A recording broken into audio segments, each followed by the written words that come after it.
Hello, everyone, and good morning, good evening for everyone around the world. Thank you for joining this from another YouTube Live, also airing on Facebook and X.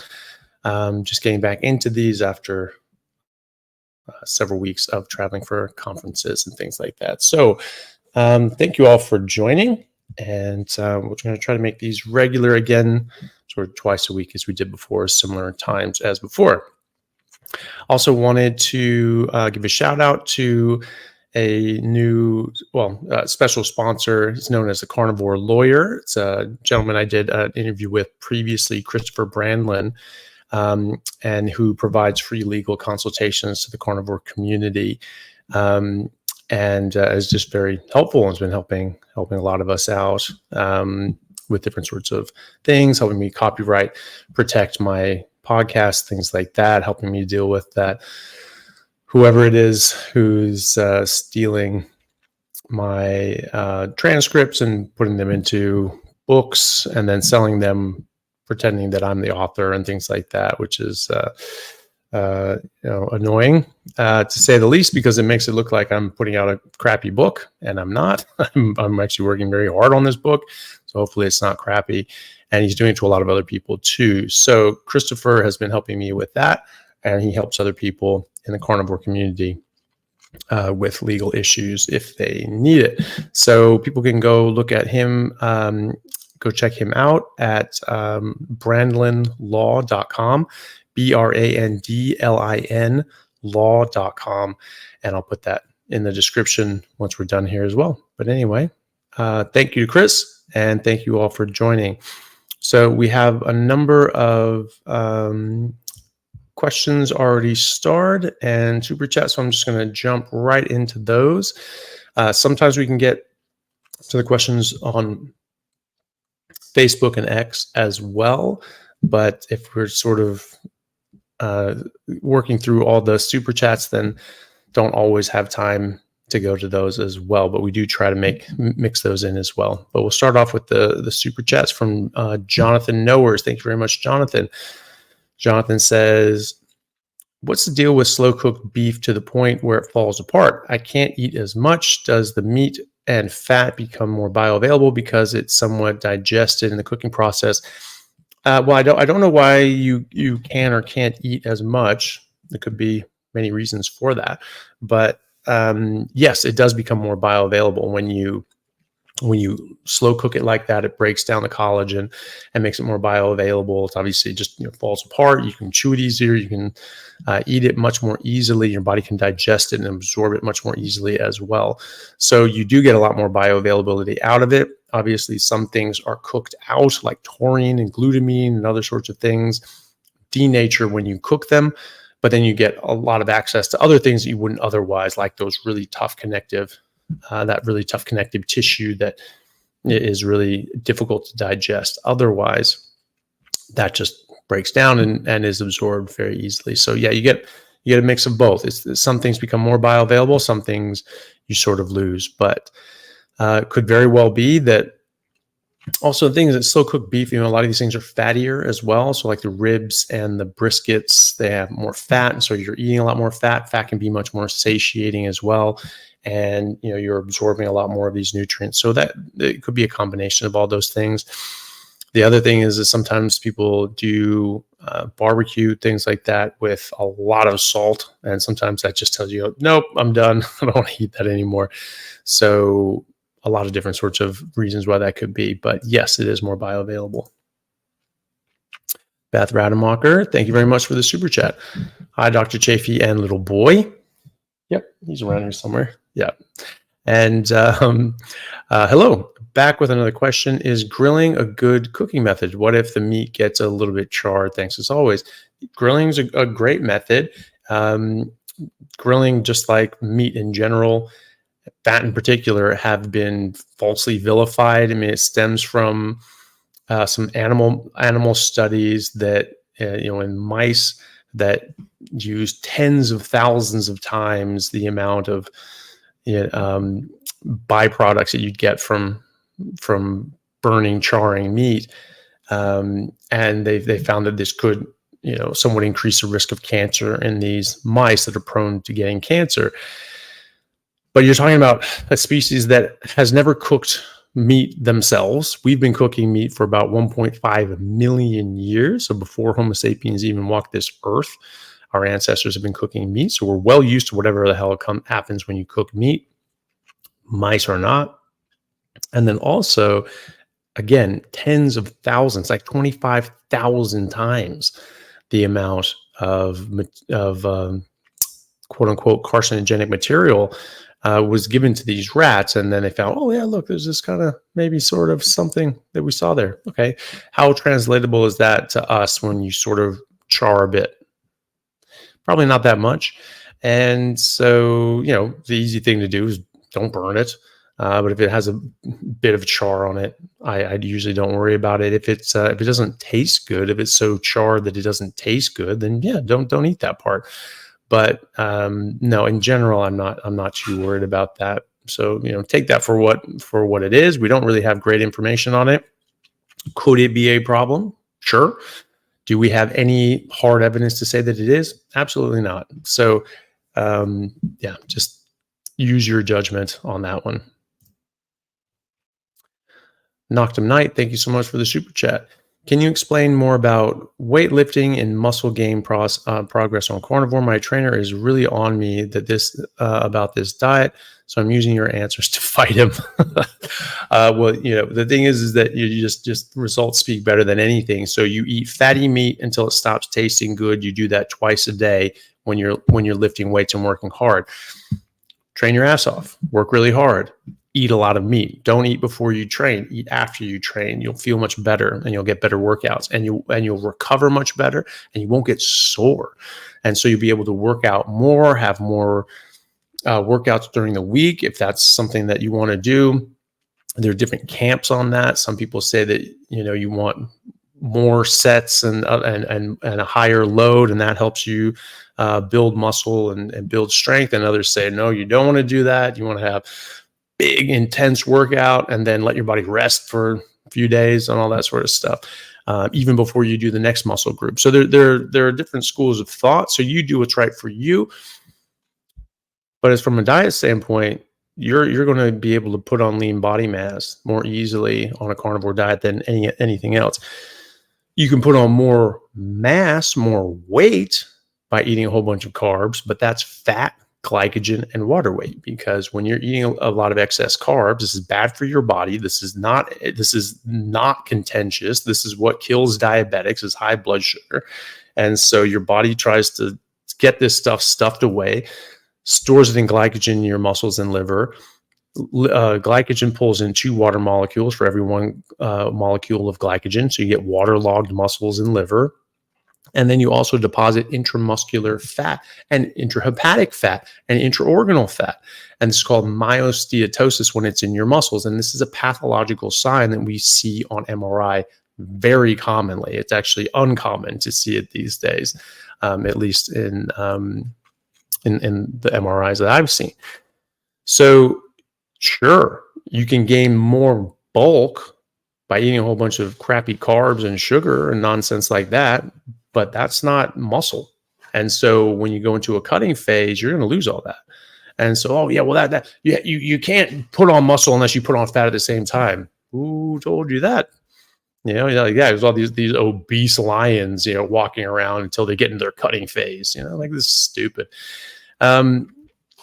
It's the golden era bodybuilders, Vince Gironda, Serge Nubret, these sorts of guys, they were just steak and eggs. Serge Nubret would eat 4 to 6 pounds of horse meat a day. He's French. The French eat more horse than other people do. And nothing wrong with it, though, as far as nutrition is concerned. And absolute monsters. And this was before the steroid heyday. So it's absolutely in your best interest to do a carnivore diet when you're lifting weights. So just do that. Just eat a whole bunch of meat. Point out the Vince Gironda and Serge Nubret. One thing with Gironda is he thought that once a week you had to load up on carbs because he thought that was the only way to store up your liver glycogen. That's not actually true. You do store liver glycogen and muscle glycogen, whether or not you eat carbohydrates. But at the time, that was our understanding of biochemistry. And then actually speaking with Professor Tim Noakes, who's one of the foremost sports medicine doctors and scientists and sports physiologists in the world. He has over 750 published papers, studies, and books on the subject. And I mean, the man's prolific, and he's just an absolute pillar in the field. And he is very clear that you do not need nor want carbohydrates in your training as a top tier athlete, because you get the exact same performance. And in fact, I would argue that you eventually, once you're fully keto fat adapted, you get better performance. That was certainly my experience. You have unlimited nearly energy potential, because even in an athlete who has 5% body fat, someone very lean, they're storing in their body fat 100,000 calories of energy in their body fat, right? So you don't need to carb load, 1,000 calories of pasta or 2,000 calories of pasta. You've got 100,000 calories in fat stored in your body at 5% body fat for the average size person.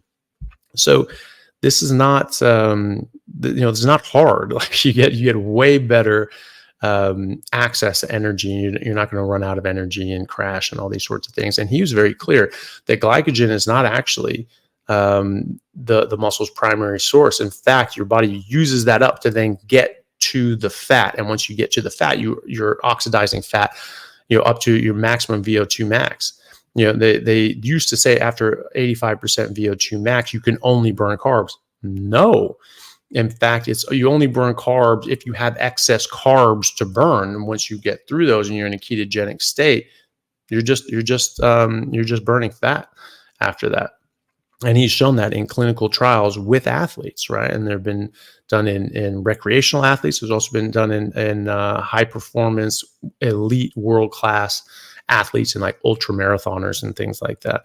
So, that I would look at Prof Noakes and things like that. So first of all, there's the faster study by Volek, 2016, where he talked about,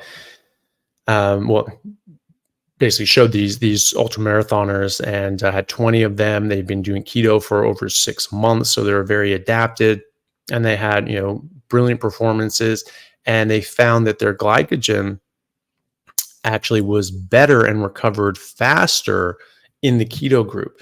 So the ketogenic marathoners recovered they did muscle biopsies. They had similar muscle glycogen before exercise, and they had more glycogen directly after exercise, and they recovered their muscle glycogen faster as well after they exercised. And 3 hours afterwards, they had similar amounts of muscle glycogen between the keto fueled athletes that were not refeeding or eating anything else, and the carb fueled athletes who were just sucking down sugar water and things like that.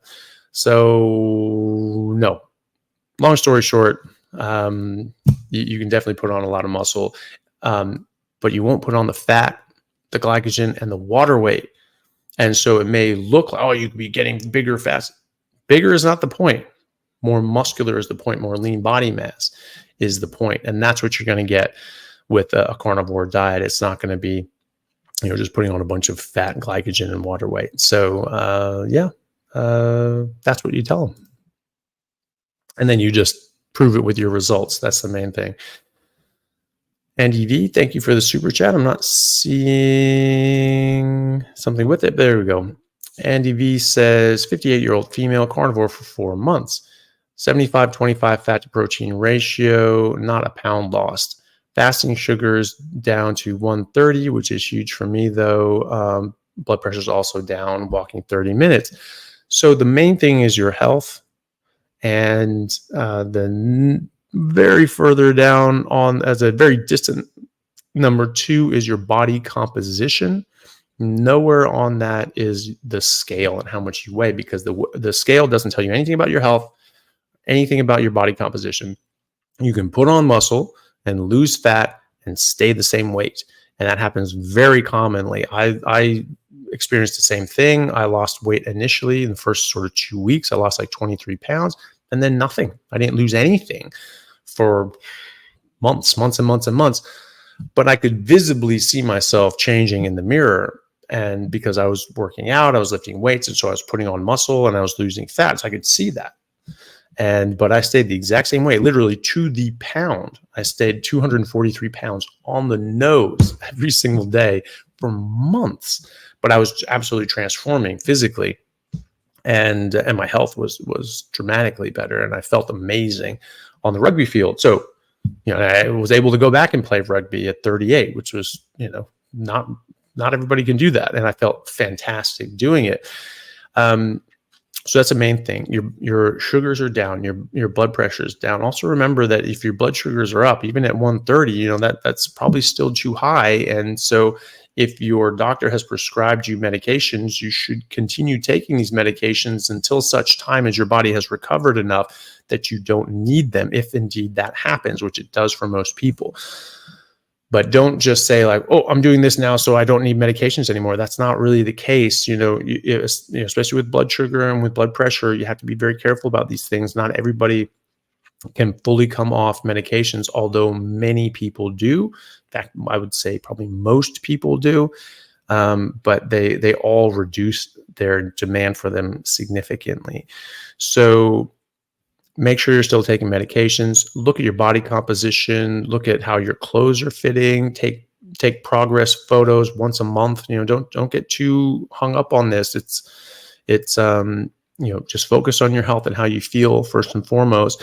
Then body composition, very distant second, and then see how you go. And the other thing is that a lot of people have hormonal issues. They'll have metabolic issues that need to get better. They need to heal, and before their body starts giving up their fat stores. And so there are a lot of reasons for that. And there's some markers that you can tell: fasting insulin, leptin levels, these sorts of things. If those are elevated, you're not going to lose weight straight away necessarily. Some people do, but most people don't. When you have a very slowed and depressed metabolism, your body is just going to hang on to that fat a little longer. And then as by eating enough meat, so you eat fatty meat until it stops tasting good every day, and you do that and you exercise, you're going to encourage your body and basically tell your body, hey, we're not in a famine anymore. We don't need to sequester all this excess energy, and you'll start using it. So it just takes time. So most people will lose weight straight away and quite dramatically. Some won't. And it just has to do with their metabolism and their hormones and their body at that time. So you just have to be careful to not get discouraged just because you don't have as dramatic weight loss results as other people do, because everybody's coming from a different place. They have different levels of health, and they're going to react a little differently. But long term, you're all going to get there. You're all going to get maximized health. You're all going to optimize your health, and you will lose weight. You will lose body fat, and you will be a lot healthier as a result of that. There are a lot of forums on this. There's a lot of Facebook groups that have been doing this for 20 years plus. And this is a common thing. Some people just don't lose weight right away. Sometimes it takes a few months. Sometimes it takes 6 months, a year and a half. That's rare, but it does happen. So hopefully you're in the 6-month group or even the 4-month group, and you'll start losing weight. But just make sure you're eating enough. Eat until it stops tasting good, and just focus on your health. Make sure you're taking medication if you still need medication. If you're getting dizzy or getting low blood sugar, that's obviously time to start reconsidering your dosages of your medications and talking to your doctor about what would be the appropriate dose for you. So good luck with that. Don't be discouraged. You'll be fine. Beth Rademacher, thank you again for the super chat. How long does meat usually take to digest? Thanks. Well, it depends on if you're eating it with plants or on its own. On its own, it will liquefy and absorb within a few hours. And if you're eating it with plants, some of it won't ever digest and absorb. You'll have to be excreted because different plants can block protease, which is going to break down proteins. So that stops you from breaking down the proteins properly. They will have phytic acid, and oxalates and tannins and other sorts of digestive inhibitors and anti-nutrients, they're called. Sometimes they'll bind to protein, bind to nutrients, and stop you from breaking them down.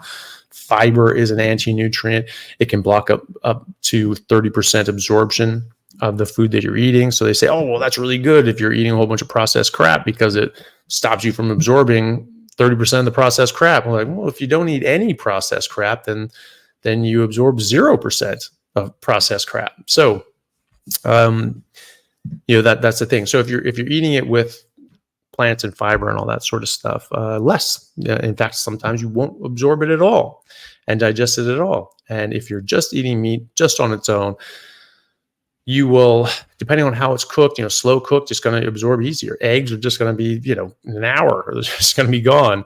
And these sort and there's a gradient in between there. So, but in general, if you're just eating meat just on its own, and you're not eating it with anything else, and you don't have any specific medical issues that would delay things, you'll liquefy and absorb the meat that you're eating within a couple hours. And if you're eating smaller amounts, probably even quicker.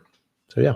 Not that long anyway, pretty quick. It all gets absorbed in the small intestine. So before it ever gets to your large intestine, that stuff's already absorbed, because you can't really absorb nutrients in the large intestine. Mainly little bits of things, but mostly just water and salt and things like that.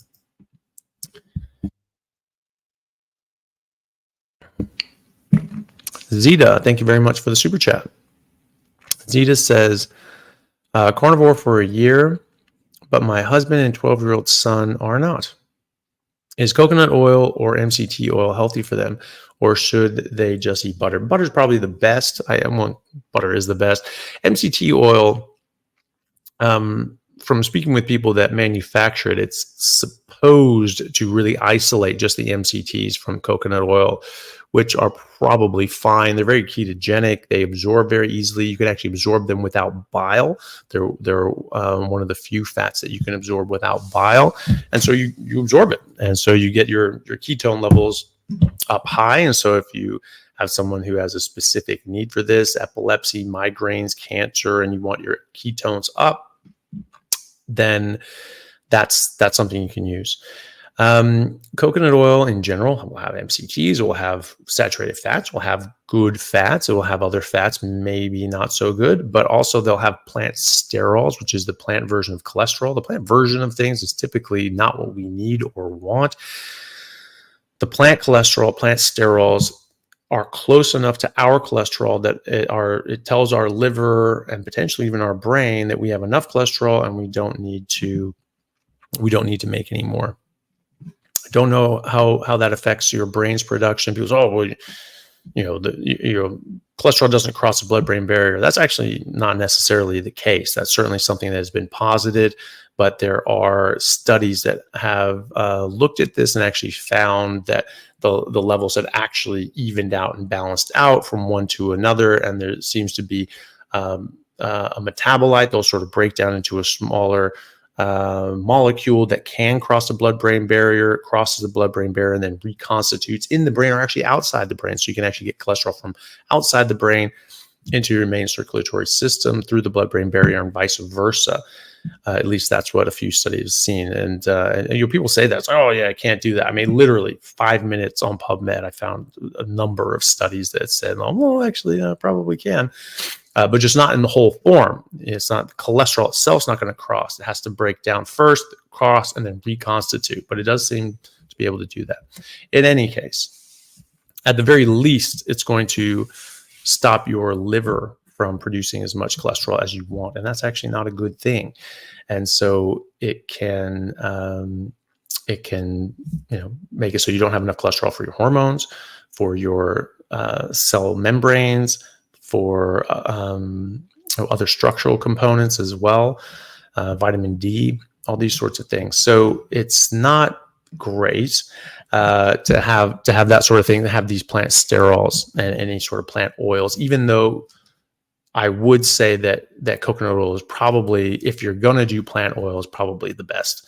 But if you can just stick to butter, I would stick to butter, maybe some MCT oil every now and then.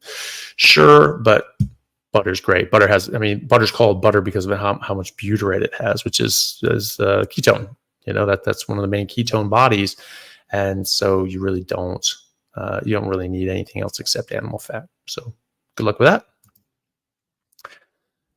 Beth Rademacher, thank you so much for another super chat. It's good to see so much of you today.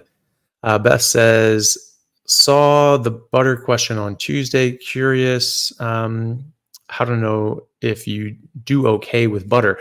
I felt fine eating tons of plants. That's true. So feeling fine might not be the best indicator of how healthy a food is. Yeah. So that exactly the same as what you did with plants. You cut it out and you stop using butter for 30 days and you see how you feel. And if you feel better, great.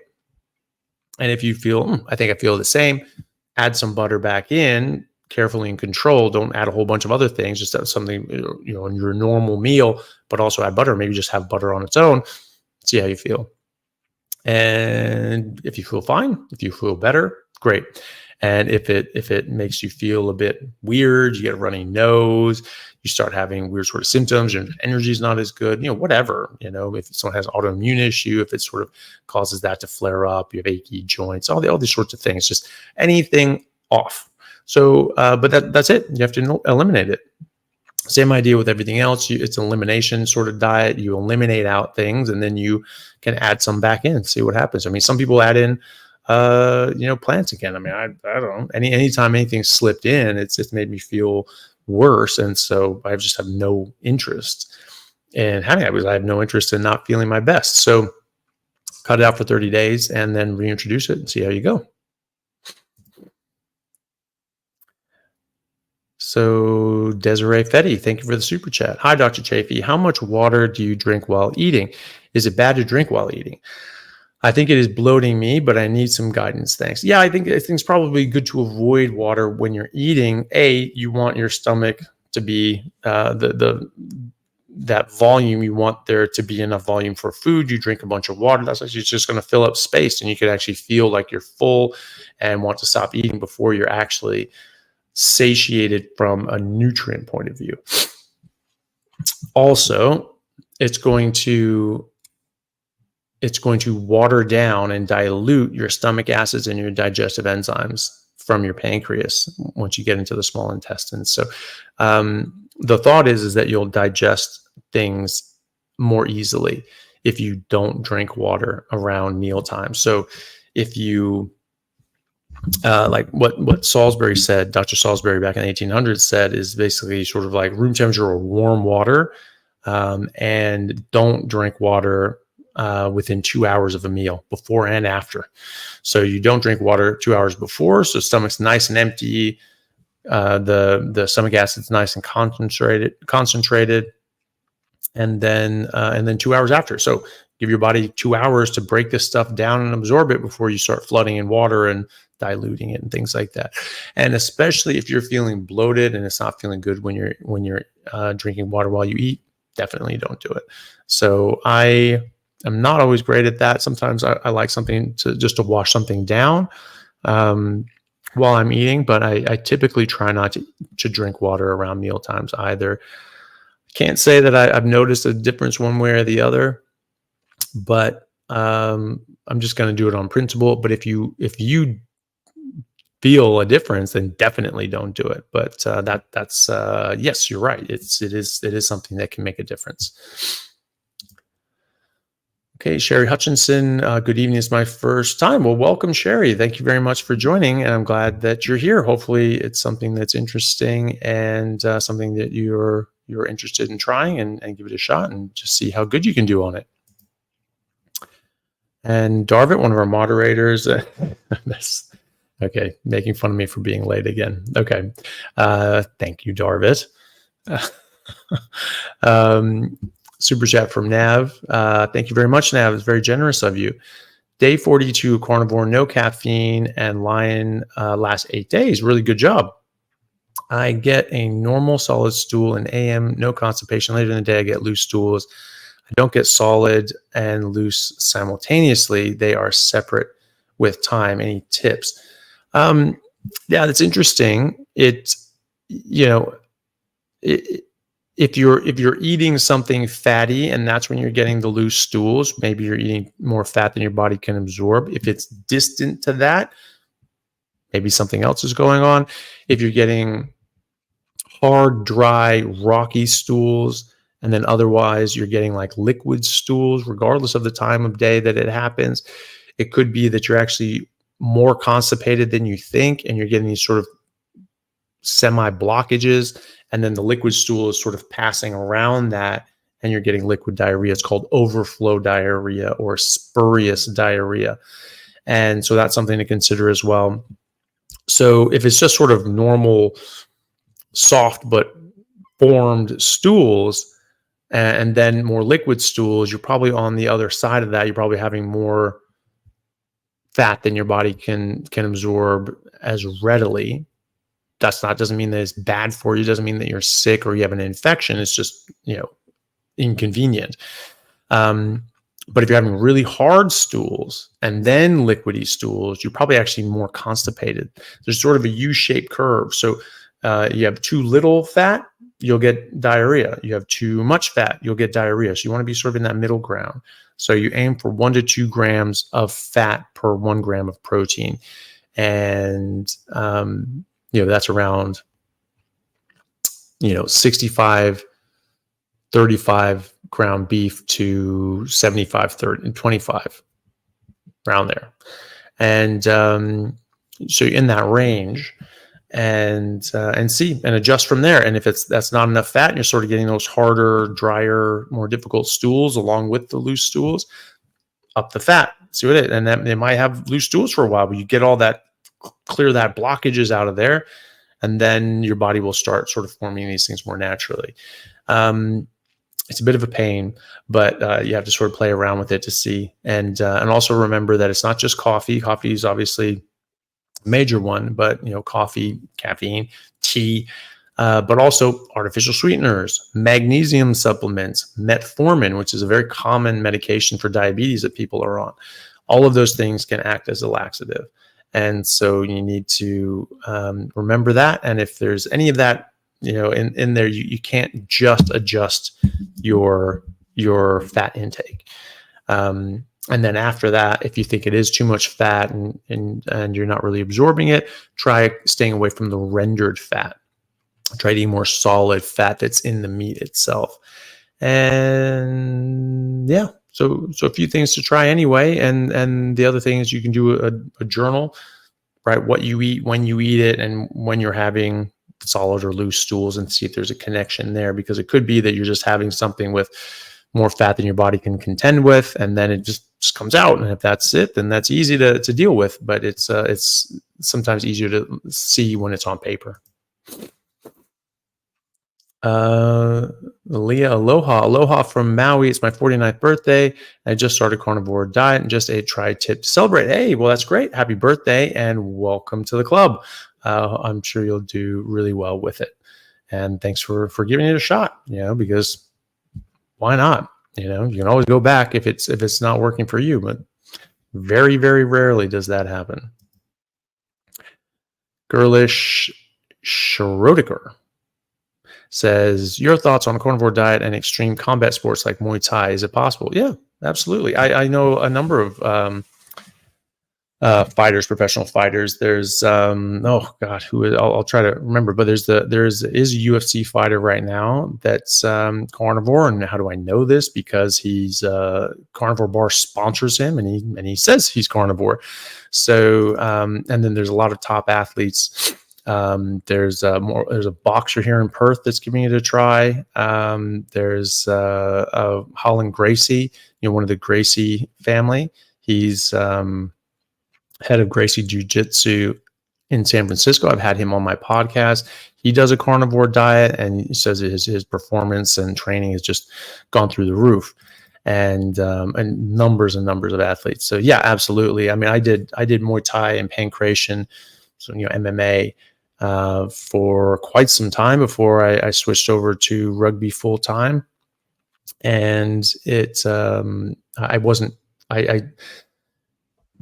I went full time into rugby and then went carnivore, but I did dip back in and have trainings, in MMA and fighting, things like that. Felt just like a different person. Now it's hard to say because, I transitioned to rugby full time when I was 18, and so, I go back at 2021 and I'm already, an accomplished rugby player. Obviously my, that training and years of maturity physically and mentally are going to help when you go back into any sport. You're going to look at things, very differently, and you're going to be better at it. So, it's hard to say, but I definitely noticed it a hell of a lot easier to train in any sport.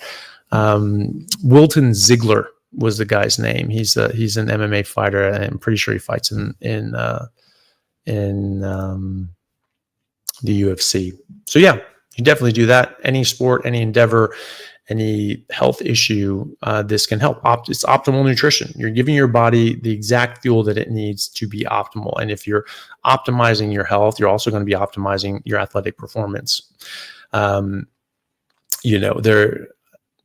are things like different drugs and amphetamines and steroids that may give you a short-term boost to your athletic performance, but do hurt you overall from a health standpoint. But if we're just talking about nutrition, what's optimal nutrition for you as a person should also optimize your health in general, which will make you a better athlete, right? Those two things should go together.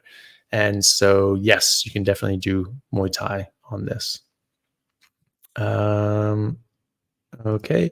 And Laura says, from Facebook, says, hello from Florida. Just wanted to thank you for this community and knowledge of this way of eating. 5 months in and doing great. Well, that's really good. I'm really glad to hear that, Laura.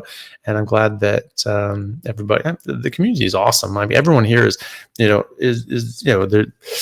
everyone is just wants to be healthy, and they want to help other people be healthy. I mean, you do get, people that are a bit more aggressive and say, no, you have to do it this way. But, it's, typically people are very supportive and very helpful, and that's what you want. And so it's been really nice to see, you sort of know that you're on the right track if like the people in your community that are all doing this stuff are actually just nice people, just trying to help each other out.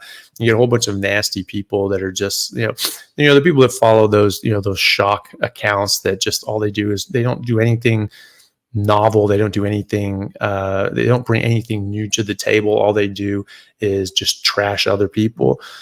That cultivates a really, really, low class, low brow sort of community of just assholes who just, just want to just talk shit and tear people down. It's just all like the high school bullies and, childish people that just never grew up and just think that, it's you bring yourself up by tearing other people down. It's just like, like in high school is over, like grow the fuck up, but, our, this community is actually just nice, good people that are just getting healthy and just trying to help other people get healthy. And if you don't want to do it, it's fine. It's your business. So yeah, I'm glad that you've experienced that as well. Sorry for swearing. Oscar Crazy One, thank you for the super chat. Carnivore for a year, lipid levels pre-carnivore, have some panels there, and now so triglycerides, went up a bit. Or did they? Oh, total cholesterol, sorry. And then triglycerides went up a little bit, and then LDL went up a lot a bit. But no, I don't. The thing is that higher LDL cholesterol is associated with longer life. So good, you're doing good. Triglycerides are still in a fantastic level. Your HDL is in a fantastic level. Your triglycerides are in a fantastic level. Even though they've come up a bit, they're still fantastic. You want your triglyceride to HDL ratio to be under 2. So you want your HDL to be at least half of what your triglycerides are. That's what a lot of people consider a good range. And you're in that. You're nearly 1-to-1. You were 1-to-1 last year. So that's good. many things can affect your triglycerides: stress, poor sleep, major things that can affect triglycerides. They can raise cortisol. Cortisol can raise blood sugar, and that can kick off your triglycerides as well. So make sure that you are getting proper sleep, that you are managing your stress as well as you can, doing things for yourself that make it so you can deal with the stress in your life. Everyone has stress in their life. Maybe you can change things so you don't have so much stress in your life. Maybe you can't. If you can't, do things that de-stress you, that make you feel happy, that make you feel good, that make you think that, make the stressful days worth it, so that that you're not really holding this stuff in and letting it affect you negatively. And that's pretty much it. But you know what? I think you're doing fine. If you just stopped eating for 5 days and weren't eating any meat and any fat, your LDL would also go up. And so it's really not about you eating fat that's jacking up your LDL. It's about you not eating carbs. That's the main thing. And so I wouldn't worry too much about that. If you're otherwise healthy and you're doing well and you're feeling well and everything else is good, I think that's the most important marker. I don't bother checking cholesterol anymore unless someone specifically asks me to. There are much better markers: fasting insulin, your fasting blood sugar, HbA1c is actually not all that great. It's sort of a blunt tool. Leptin, these sorts of things, are a better sign of your overall metabolic health. And they're stronger indicators of poor metabolic health and potentially developing metabolic disease and heart disease.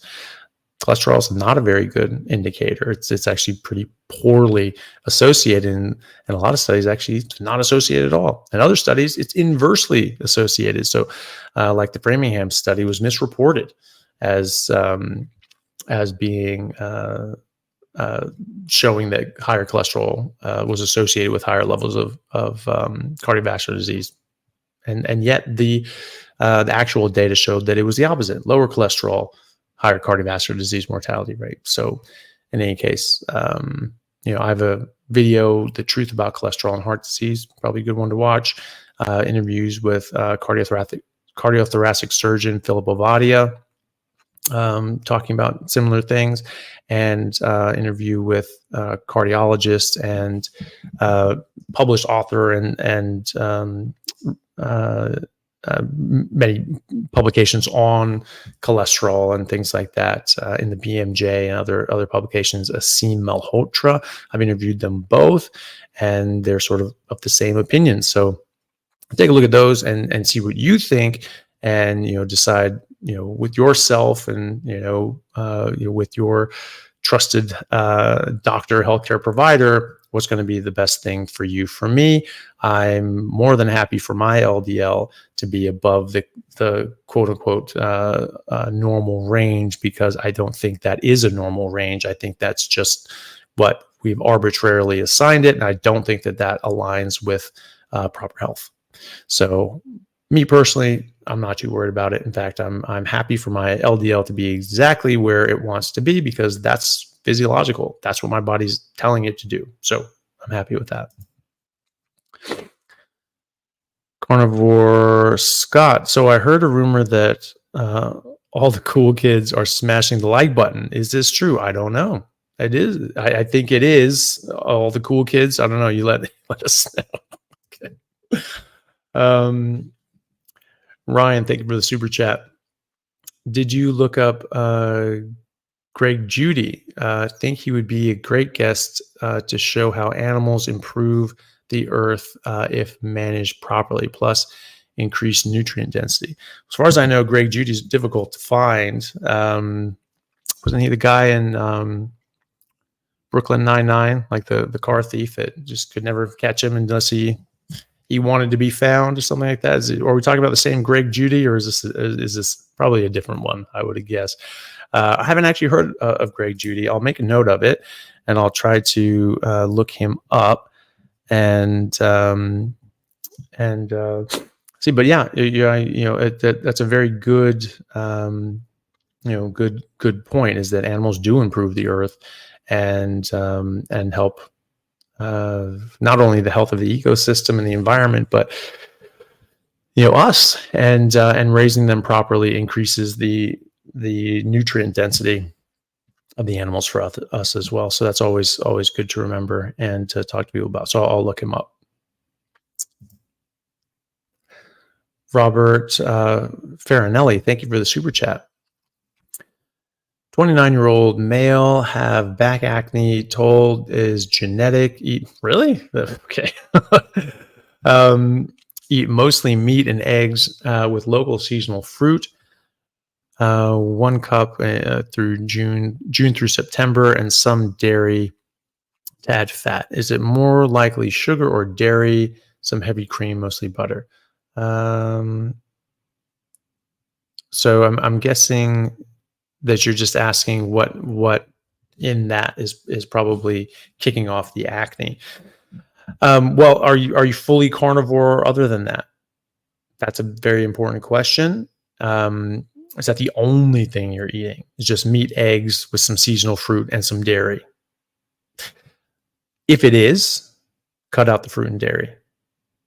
See how you go. If that's not enough, cut out the eggs. Just go down to meat. In fact, you can just jump straight into it and just go meat and water, or even just beef, lamb and water, high fat.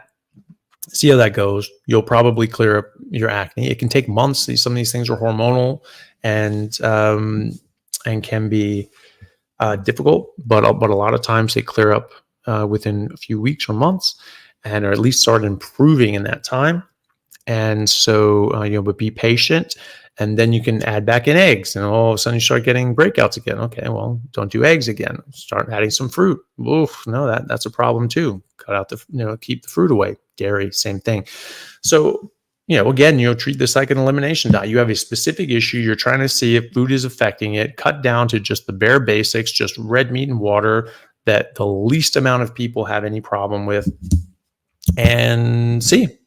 And so you just cut down to that, and that will almost certainly clear up. It'll just take a bit of time, and then you can try adding back these other sorts of things. For me personally, I mean, just fruit's just not interesting to me. It's entertainment. It's not food. If you're starving, sure, but it's not going to give you optimal nutrition. It is going to have things that aren't optimal for you, and you don't need it. So for me, it's superfluous, and so I avoid it. I don't even avoid it. I just don't eat it. And dairy is, a bit of a middle ground. If you react to it, don't have it. If you don't react to it, use it sparingly. Only use really, most people fine with butter. But things like milk, I wouldn't do just because of the carbs. And then, and cheese, I would just sort of keep that to a minimum. But for you personally, just cut down to red meat, just water, cut everything out, see what happens, and then you can try adding back in things if you really want to, and see how you go. So we have a Facebook comment from Irina Olario. Thank you so much from Romania. Well, thank you very much, Irina. It's nice for you to join us from Romania. That's pretty cool. It's actually pretty early there. So thank you very much. So Shogun has a comment. It's all your fault. I'm feeling best ever. Thanks. Well, you're very welcome. I'm glad that you're feeling really well. Arm wrestler, thank you very much for the very generous super chat. That's very kind of you. 39-year-old male. I'm a professional arm wrestler, as you would imagine from the name. And ever since I went carnivore 1.5 years ago, I've been outlasting every opponent on the table and won 6 different championships since then. Best I've ever felt for strength too. Awesome. That's really badass. Good for you, man. That's certainly what I experienced. That's certainly what a lot of professional athletes are experiencing. That your strength, your athleticism improves, but your recovery improves so much more quickly, and so that you can just keep going, and and other people just fade off, they fade away. When we're playing rugby tournaments, either for 15s or for 7s, it's it's a long day, and you're playing these games and you're really wearing yourself out. You're putting everything out there every minute of the game, or you should be anyway. And certainly at the higher levels you are, or else you're not getting invited to play. And it's then you're playing game after game after game. By the end of the game, I mean, just everybody's just ruined. You're just all sore and creaking, like, oh god, no, and you're just trying to warm up and get your body moving again. But for me, it was just, the last game, I felt better than the first game because I was warmed up, I was primed, I was ready to go. I was just had tons of energy, and so I was I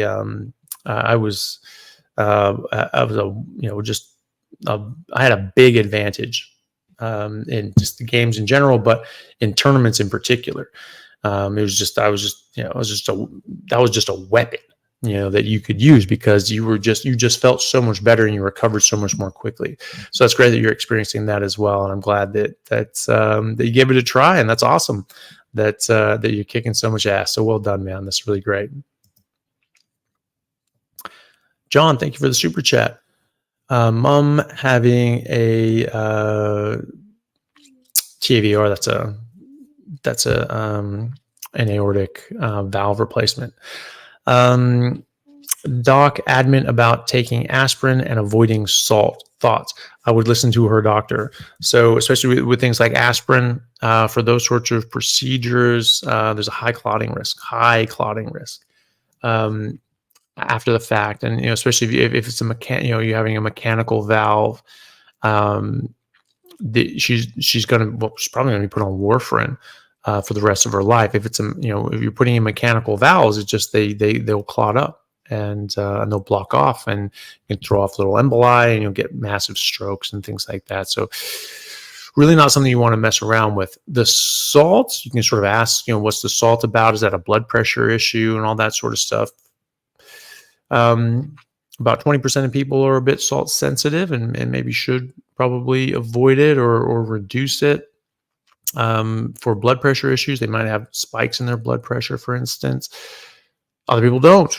And so, a lot of people find that they're fine. And something that Professor Steve Phinney, who's been studying ketogenic diets for decades, he finds that some people, need more salt. On a carnivore diet, I don't think you need salt necessarily, especially long term. I don't really use salt anymore. In fact, when salt gets put onto my food, it just tastes too salty. I don't really like it. And so I don't use it. And I'm still here. And I still have blood pressure, and I still have electrolytes. And so it's not something you necessarily need when you're on an actual carnivore ketogenic diet. That'd be interesting to see, if any studies are being done in that, because the argument is that we didn't really start using mineral salts until after the agricultural revolution. We started including plants. And so maybe there's something to do with plants that you require more salt. There's certainly insulin that gets involved. So, if your insulin's up or it's down, it affects how much salt and electrolytes are being held in with your kidneys. But the thing is that, people start with no insulin resistance and normal insulin when they're a child, and then it raises up and up and up and up and up. And so your body obviously has countermeasures to the excretion of electrolytes for and against, right? So if your insulin is going up and up and up, you're not just going to sequester so much electrolytes that you die of hyperkalemia or hypernatremia, right? You have to keep that balanced or you die. And so your body's obviously going to excrete more. And then when you start reducing down your insulin, all of a sudden it's like, oh, now it's too much. Okay, sure, you're losing some. So sometimes people need to add more salt and need more electrolytes. Fine. Well, why wouldn't your body adjust back the other way though? Right? Because it started out only excreting a very normal amount for a normal amount of insulin and had to adjust up when you had more insulin. Now you don't have that. So why wouldn't it go back? I think it will. In fact, I think it did, because I don't take salt. And a lot of people don't. A lot of the long-term carnivores don't. So, the thing is that, I would 100% listen to her doctor and just take his advice on board. For now, if she starts getting low blood pressure, she starts having issues to do with electrolytes. Is she on carnivore? We didn't start with that. Didn't say my mom is a carnivore and she's having a valve replacement soon. So this, all these questions, I just sort of assume you're talking about someone who's doing carnivore because that's the context that this Q&A session exists within. And so, just keep that in mind. But yeah, I would 100% listen to her doctor on what to do post-op, because that's very important. Things with statins is a bit more nuanced, and it really depends on the individual and depends on how you feel about it. And so there are online resources and lectures and things like that, and books, like by Dr. Malhotra, like a statin-free life, where he argues probably not all that great, but some people could benefit. How much do they benefit? About 5 days. About 5 days if you've had a heart attack and take statins long term. But that is a benefit. Does that outweigh the side effects? And that's something that only you as an individual can decide. But as far as these things are concerned, when you're getting surgery, listen to the surgeon.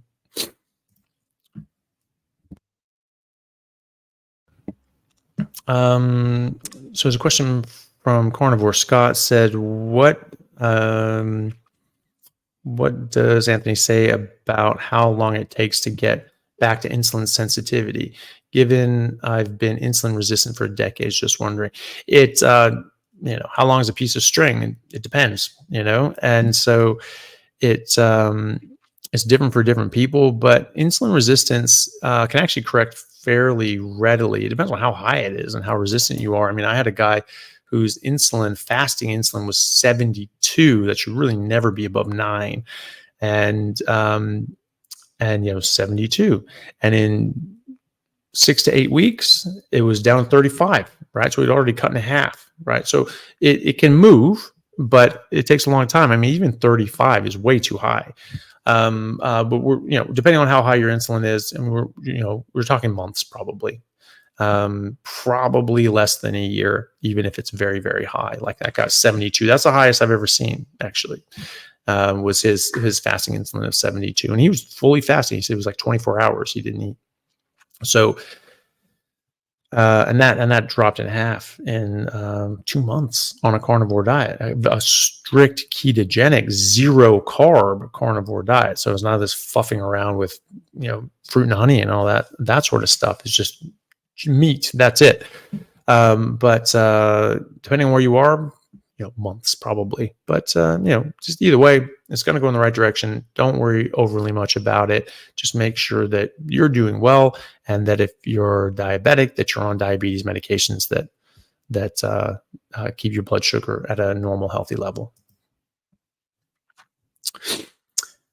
Sherry Hutchinson, thank you very much for the super chat, and welcome again. This is our new visitor. Good evening. I've been carnivore for 6 to 8 weeks. I have psoriasis and Parkinson's, along with neuropathy. I am already experiencing changes. Give me some advice to keep going. Well, that's great that you're already improving.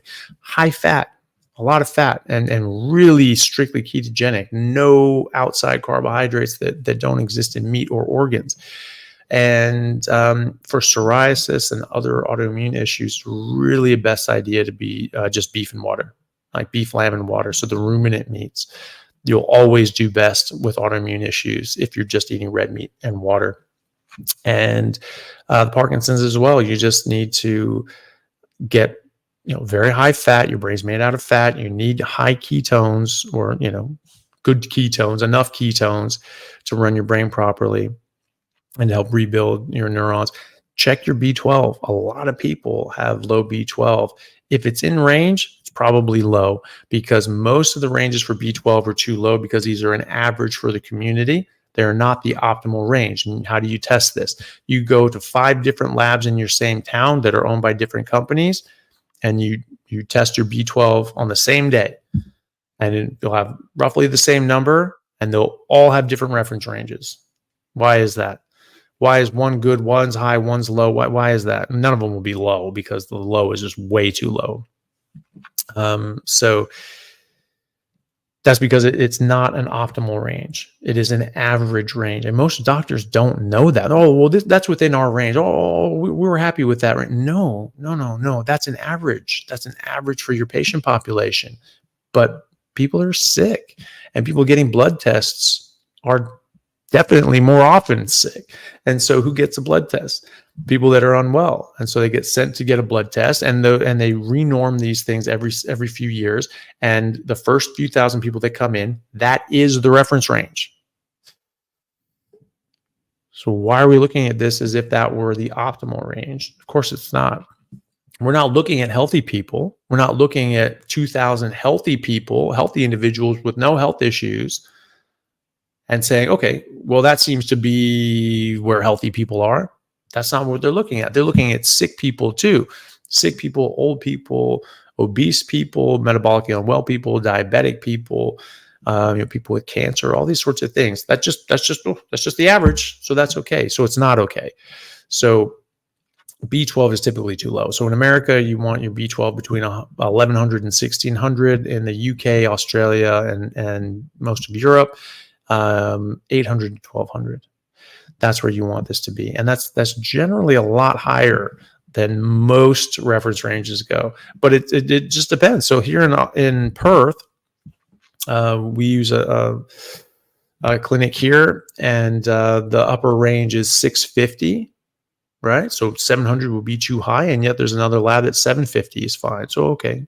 So that's fine. So you get it done at one lab, it's fine. You get it done in the other lab, and your doctor goes, oh my God, you're at a toxic level. You need to shut it down. No. And then another one's 800, and another lab is 1,000. So that actually gets into the good range, but it goes way too low. It goes down to like 150. That's way too low. Under 400, you can actually get demyelination and nerve damage, right? Oxford showed in 2008 that if you had B12 below like 320 for a prolonged period of time, they tracked these people for 5 years, did an MRI every year, and they found after 5 years that they had shrunk their brain by 5% volume, right? Not great. That's in that normal range, right? Because a lot of the normal ranges go down to 150 or 130, but under 320, under 320 or so, you can actually shrink your brain by 5% after 5 years. So clearly, that is a true deficient level, and so that's not where you want to be. So keep that in mind. High fat. Make sure you got B12, folate, and a lot and vitamin D. Get out in the sun, eat fatty animal fats that have a lot of vitamin D and things like that. Cod liver oil, cod liver in its oil, and butter, grass-fed butter. All these sorts of things are all beneficial. So that's what I would do. And exercise. There's actually studies called pedaling for Parkinson's, where if you pedaled on a stationary bicycle, even if it's like an automatic bicycle that actually moved your legs for you, it would, and you got your rep range up to like, I think it was like 80 to 90 RPM. And you maintain that for like 45 minutes, 4 days a week, I think for 6 weeks, or 8 weeks, it actually significantly improved the motor functions of Parkinson's. And in fact, when they stopped that, those benefits actually persisted for another 8 weeks before they started to come down. So that shows that you're actually probably improving the nerves and the parts of your brain that control movement, which is amazing. So that's what I would do. That's what I would suggest to anybody with Parkinson's. Arturo Balanza, thanks from Honolulu, Hawaii. Well, thank you. It's good to see you.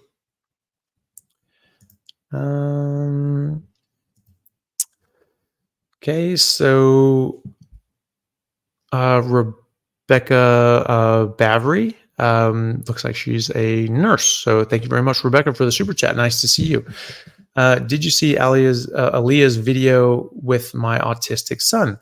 proud mom here for him agreeing to get his experience out there. Him and his sister's progress is worth every tear over the years. Thank you for all you. Oh, that's really sweet. I haven't seen that. Maybe if you put a link in the chat, Melissa can grab it for me, and I will take a look at it, because I'd love to see that. And I'm really glad to hear that that your son's doing better, and that your daughter's doing better too. I just had some guy today. After, even when you see all this stuff, it's in the clinical literature. We're having treatment groups that are treating kids with autism. You have professors of medicine and psychiatry at Harvard, Chris Palmer, that are treating people with autism and showing clinically that this improves their health and improves their disorder. And this guy's I just saw what you said on autism, and are you effing stupid or blah blah blah blah. I was just like, oh Jesus Christ! All right, look, it's like the studies are there, they're there for anyone to see, and then the clinical experience is very telling. We have clinicians that are using this for their patients, and it's working. I've interviewed a number of people who either have had autism or have children with autism, and they've improved dramatically. I mean, you look at Jonathan Griffiths, he's a UK bodybuilder, just won a competition, professional bodybuilding competition, fully carnivore, fully ketogenic. And we were talking about bodybuilding and these sorts of things. Really nice guy, and then autism came up, and he just went out of nowhere, just said, actually, I have autism. Would never have guessed that. And he said that, that he actually had autism, and that, a year earlier, he said, I would not have been able to have the conversation that we're having right now. So that's amazing. And so, you get some of these ignorant people that just don't know any better, and then just, fly off the handle, instead of actually thinking like, wow, okay, well, what's going on here? Someone's making that. Oh, that would be incredible if people were able to help children and adults with autism. Seems a bit crazy, because nothing's really worked until now. So maybe I'll look into that. Maybe see why they're saying that and what their evidence is for it, because I post these different studies, and then interview people that have these experiences, and then you have different clinicians and entire treatment groups. I mean, there are papers talking about how ketogenic diets. There's a paper called "Ketogenic Diets as a Treatment Modality for Autism." Okay, so that's not me saying that. That's in the published literature, and people are welcome to look at that. And if they don't think that their arguments or their data supports that, fine, that's their business. I think it does, and I think that when you look in real world, when you apply this to people and it works, why what else is there to know? So I'm really glad to hear that your son and daughter are doing better, and thank you very much for sharing their story. Hopefully enough of these stories get out there that gentleman starts seeing what's actually out there, and obviously that struck a chord for him. So maybe there's something personal going on that upset him, that someone can say that this can help him or his family member, and he doesn't want false hope. You can understand that sort of thing, but it does help people. It has helped people. It will continue to help people. And so, the more we get out there, the more this will be apparent to everybody else as well. Easy Mode RL, thank you for the super chat. 8 months, still craving ice cream. That can happen. Some people say that, it takes up to for them, it took like a year. But up to like a year to get rid of their sugar cravings and things like that. So just remember that. If you're having anything else, I think you sort of in the chat talked about how it didn't have any artificial sweeteners, but maybe some kefir, which does have carbs. And so anytime you have carbs, even just milk or kefir, which has less carbs, but it still has carbs. Look on the bottle. It'll generally say it has a few grams of carbs. And if you're having those, you're going to keep getting sugar cravings, unfortunately. So I would cut all that out. I would just get down to just meat, just water, and just give it time as well. And any carbs can trigger that off. Alcohol is the devil for bringing those carb cravings, sugar cravings back as well. So, and that's something that that's a common way that people fall off as well because of they want to drink sometimes, and then all of a sudden all the cravings come back, and they just go, screw it. And alcohol, getting drunk is well known to lower your inhibitions for junk food and garbage food. So in like up to like 3-4 days after you drink. So it's that's a common way people fall off. So just keep that in mind as well. New modern relaxing music. 53 years old, type 2 diabetic, 2 years carnivore, cut caffeine, cut all medications, working out, sunlight, good sleep, and now, oh my God, I can do 50 push-ups, 15 pull-ups easily, and feeling amazing all the time. Well, that's fantastic. I'm really glad to hear that, and that's awesome. I mean, and that's the thing. The more you do, the more you'll be able to do, the more you'll be able to crank out, and even in your 50s, you're going to feel great. And so that's awesome. Thanks for sharing that. Low carb, low drama. Thank you so much for the very generous super chat. That's very kind of you. Mother-in-law 78 prescribed Resedronate, sodium for osteopenia. I don't prescribe anything for osteopenia, but drugs.com says long-term bisphosphonates. Yeah, it's a bisphosphonate. Okay. Use associated with femur fracture and esophageal cancer. She's been on keto 2+ years, active and healthy. Your thoughts? Thank you. Yeah. So bisphosphonates are a bit controversial. Typically people put them on it, and does it actually lower fractures and all these sorts of things? Typically not, as far as I understand. And like you say, that can actually increase fractures in some cases, like femur fractures, like neck of femur fractures, things like that, which are sort of like the main ones. You break a hip, you fall down, and you and 50% of people that break their hip actually die within the first year. It's a 50% 1-year mortality rate for a fractured hip. At least it was when I was going through medical school. So that's not good. And now you're taking a drug that makes that more likely. So it's something that she needs to, sort of think about with her doctor. But I can tell you that you can absolutely improve your bone density without medications with a proper human diet. The textbook says that you can only put on bone density up until the age of 25. So you need to get as much as you can, because after that's just entropy. Everything's just fading away and dying, which doesn't make sense because no other animal species on Earth does that. No other life form on Earth does that. You get to a certain age, just breaking down. For the majority of your adult mature life, you're just breaking down and dying. Do you see trees doing that? No, they live, they're healthy, and then they die. You see animals live, they're healthy, they get eaten by something, or they keep going and then they just die. So you'll have healthy, active adults that are hunting and running away from hunters, and then one day they just sort of slow down a bit, go to sleep, and don't wake up. And they don't have this slow degenerative breakdown over years and decades, and then finally just give it up and just can't make it anymore. That's not what happens in the wild. When they start slowing down, they get eaten by something. Sure, but that doesn't happen in the zoo either.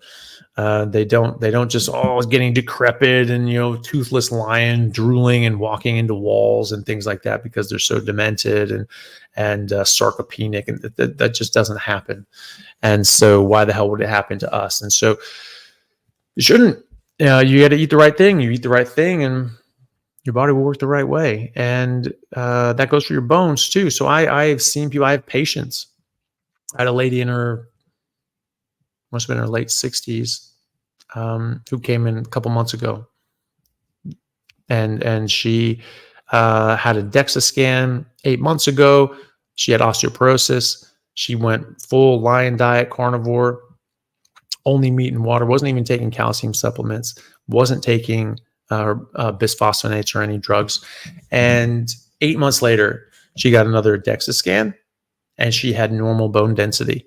Not only did she have normal bone density for her age, she had normal bone density for a 25-year-old woman, right? So that was a massive improvement. And I can't say that everyone's going to get that sort of improvement, but she did anyway. And she also did resistance exercises. If you're doing strength training, resistance training, you will stimulate the bones to grow as well as the muscles to grow. And if you're eating properly, they'll actually do it.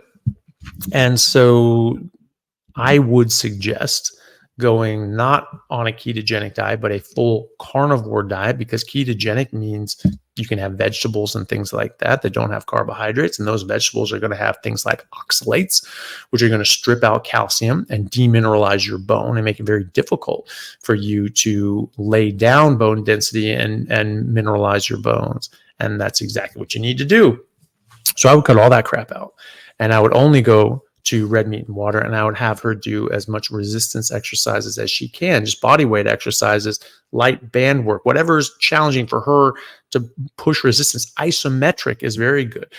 So if you're in like a sort of a shallow hall and you can just push as hard as you can, you just push and you just push and you just push until you get tired and you stop, right? Or, you can lay down and push against the wall and just push, or even like, leg press machine. And you just put the weight up to a point that she can't do, and she just presses as hard as she can for as long as she can. And she's not going to hurt herself. She shouldn't be able to push so hard that she damages herself. And just do those isometric sort of exercises, and that'll put pressure and force through the bones and through the joints, and that will stimulate bone deposition as well. And if she's eating properly, she'll actually get it. So I would get a DEXA scan, do that, and then get a DEXA scan in a year or so, see how you go. And things are going the right way. She probably doesn't need those medications, does she? Because I agree, they're not ideal. So yeah, that's what I recommend. You can absolutely sort this out with just diet and lifestyle, if it's the right diet and the right lifestyle. So good luck to her. Alex Sarin, thank you for the super chat. Hi, I've been carnivore a month and I've been off Ozempic for weeks and experiencing fatigue. Also was taken off testosterone. Would any of these be the cause? Well, you're coming off testosterone, and that can definitely give you less energy and not feel your best, especially you have a bit of a dip, but your body will recover. And the idea that if you go on testosterone replacement, you'll never be able to come off is a bit garbage. I get people off testosterone replacement therapy all the time by going on a carnivore diet. It can take months and months for your body to start recovering and getting better. And being able to start producing more testosterone. And maybe you are one of those few people that really cannot make enough testosterone, but I have men in their 60s and 70s that double or even triple their testosterone levels and go back to like what you'd expect a healthy 25-year-old to have.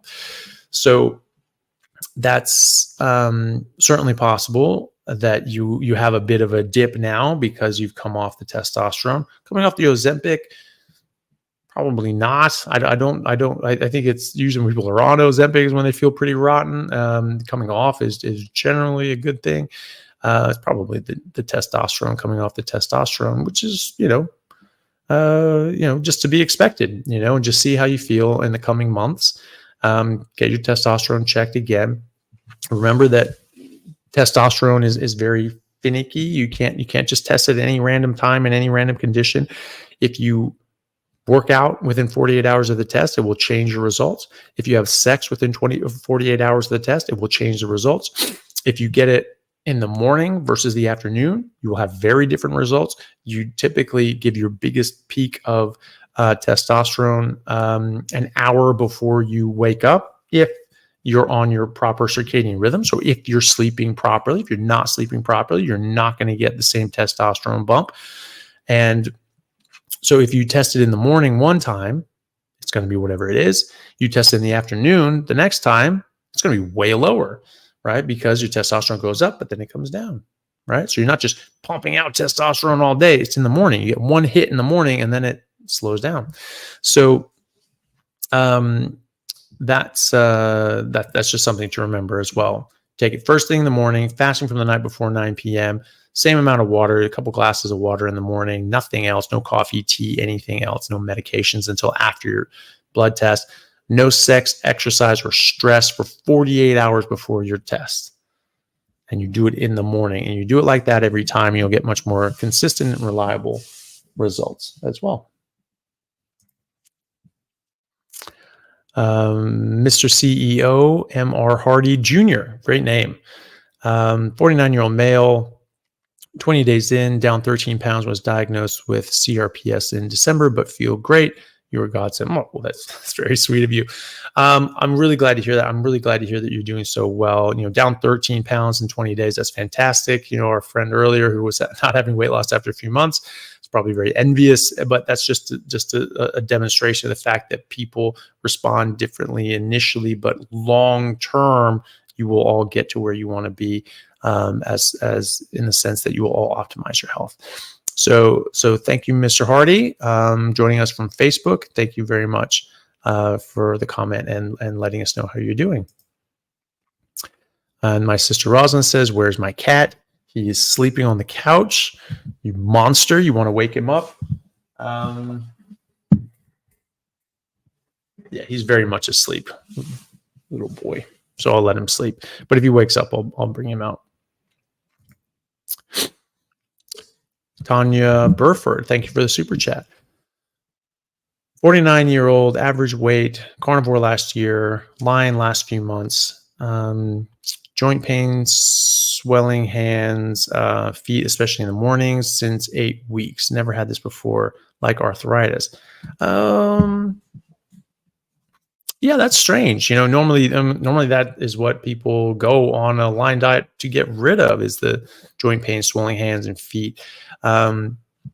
Obviously, there can be more things affecting your health than just diet. So do keep that in mind, and speak to your doctor if you're concerned. Another thing to do is doing a food diary and symptom diary. And so you write down what you eat, when you eat it, and when you get your symptoms, and see if there's any sort of correlation. Doing the line diet is really good if you're taking anything else, any medications, any supplements, any whatever. That you need to write that down. So keep that in there. Anything you put in your body one way or another, you need to write that down. So, and then keep an eye on that, and then see, look, is it leftovers, aged meat? Does that make it worse? Is lamb okay? Is beef, seem to be a problem? Beef's sometimes hung and aged a bit longer than, or more often than lamb is. So some people have a bit of a problem with that for whatever reason. And so, think about that. Think about those sorts of things. Have a journal, keep track of it, because that is abnormal. And if you don't find any correlation between what you're eating and the symptoms you're getting, go see your doctor, see what the hell's going on. Also, you can try fasting for a couple of days. And if you're fasting for a couple of days and you're still getting the swelling issues and joint pain, well, then it's not the food, right? So the food's not causing that. It's something else causing that. Definitely see your doctor, see what the hell's going on. But that is strange. Usually people fix that by going carnivore, especially lion. So I hope you figure out what that is. Top 5. Thank you for the super chat. Oh, there we go. Here's another question down here below. Top 5. Thank you very much for the super chat. Been vegan for 25 years since birth. Have CIDP, Lyme disease, IBS. And what is the best way to start adding meat to the diet? Worried about digestive issues with meat. So first of all, I want to applaud you for just being open-minded enough to give this a try. You were sort of raised vegan, and now it's hard to get out of that, and it's hard to sort of change something that you've done your whole life, especially if you've been raised to understand that that's the best thing for you. I mean, sure, your parents were doing their best and thinking that that was the best thing for you. And, we all do the best that we can with our kids, and everyone's going to mess up, unfortunately. But it's great that you're looking at this now, and I do think that you can significantly improve your issues with that. So you are fully designed to eat meat. You can have psychological hangups, and you can get psychosomatic sort of hangups where you just be like, "Oh, meat's bad," and as you eat it, and you're expecting something to be wrong, and so you manifest that as physical symptoms. That's very common. There is nothing wrong in meat. There's nothing that's going to harm you. There's nothing that's bad for you. This is what 70% of all animals on Earth eat, and even herbivores opportunistically eat meat when they can. There's nothing inherently harmful in meat. Some animals make little poisons and poison sacs and things like that. That's not what we're talking about. We're talking about just meat. There's nothing in normal meat that's harmful to you. So just remember that. And so even if you're, oh, this feels sort of funny, just know that you're fully designed to eat this stuff. Your pancreas is set up to break these things down and absorb them very well. Like I said earlier, you absorb these things, you liquefy them and absorb them very quickly, as long as you're not eating with plants that have a lot of digestive inhibitors. So it's up to you. I know a lot of vegans who have just jumped right into it, went just from only plants to only meat in a day. And because they were very motivated and they were convinced by this, they just said, this is bullshit. I'm not eating this stuff anymore. And they switched and they did great. If you're more hesitant and you're like, ooh, what's it going to do to me? Maybe transitioning a bit more slowly might be in your best interest. So if you do transition slowly, just remember that your body is going to digest things differently depending on what you eat it with. And there's those digestive disruptors and those nutrient blockers, those anti-nutrients and things like fiber are actually going to make it more difficult for you to break down and absorb meat. So I would probably suggest adding in a bit of meat on its own and not eating it with plants and not eating it with the rest of your meal. Like you could do that, add some chicken to a salad or something like that. Or you could just have a bit of meat and just, do that and see how it feels. And you could just be like, actually, I feel fine. Actually, that tastes amazing. It will, especially if there's some fat on it. It's actually quite nice. It's sort of heartwarming. You see these videos on YouTube and elsewhere of people, so we've been vegan for a long time, eating meat for the first time in years, and they're sort of feeling like looking like they're guilty, like, oh, what am I doing? They eat it and they go, oh my God, that's amazing, because their body is so happy that they're getting these nutrients, so they get this big reward of, yes, that's what we've been missing. So give it a try. I would try just eating it on its own. You'll absorb it and digest it much better when you eat it on its own. If you think that it's better to sort of ease into it, that's how I would ease into it. I'd start eating more meat, maybe have your other things at other times, but start introducing meat on its own. Don't eat it with other things, because that changes how your body digests and absorbs these things. And I talk to people say, oh, I really can't do it. It gives me, upset stomach. And I always ask them, is like, have you ever tried just eating it on its own? Because it's a very different story when you're just eating it on its own.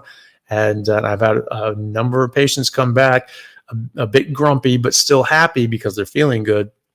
That they're like, oh, I was convinced that you were going to be wrong, that it was still going to upset my stomach, but yeah, damn it, you were right. It's completely different. I have absolutely no problem eating meat when it's on its own. So that's something to remember. If you want to jump into it and you sort of try some meat on its own and like, okay, that tastes good. You have some eggs. Okay, that tastes good. I feel good. That's not causing me any problems. Okay, I can have a bit more. I can have a bit more. And you want to just go in and just start eating meat, great. You can do that. If you want to do it more gradually, but if you want to just add meat, but still have, different whole food plants, that's obviously something, that I still think that's really, really good. You're getting really good nutrients. And so then you can play around with what that looks like for you.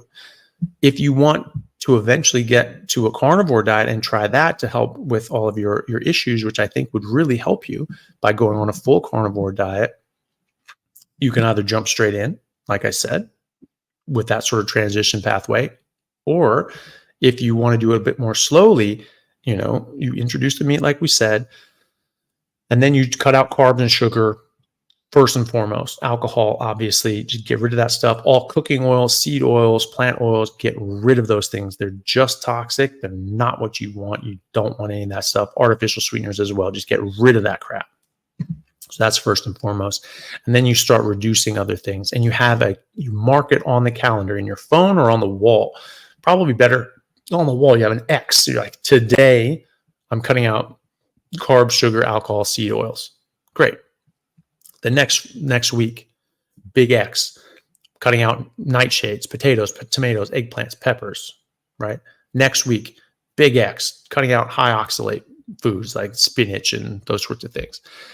And then the next week, cutting out everything else, And so, you have a stepwise progression of what you're going to cut out, and you start building up more and more meat as you go. And then just every week is just, okay, you're just cutting something out, cutting something out, cutting something out. And then eventually you have a day that you decide in advance, about 4 weeks later, maximum, that you say, on this day, it's gone. And I'm just eating meat and eggs if you want eggs. And if you do well with eggs, most people do, but autoimmune issues probably avoid eggs. And that's what I would do. So sort of a long answer, but I felt it deserved one. So hopefully that was helpful, and good luck to you. Please let me know how that goes and how you do in the coming weeks. And I'm sure you'll do really well.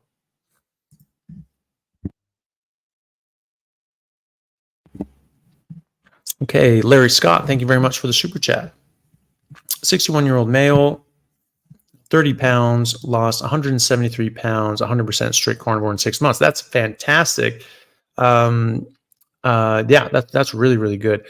Only ground lamb, eggs, ribeye, fat trimmings, butter, water, low ferritin, vitamin D, vitamin C, sedimentary rate, and CRP normal, severe joint pain for months. Why is that?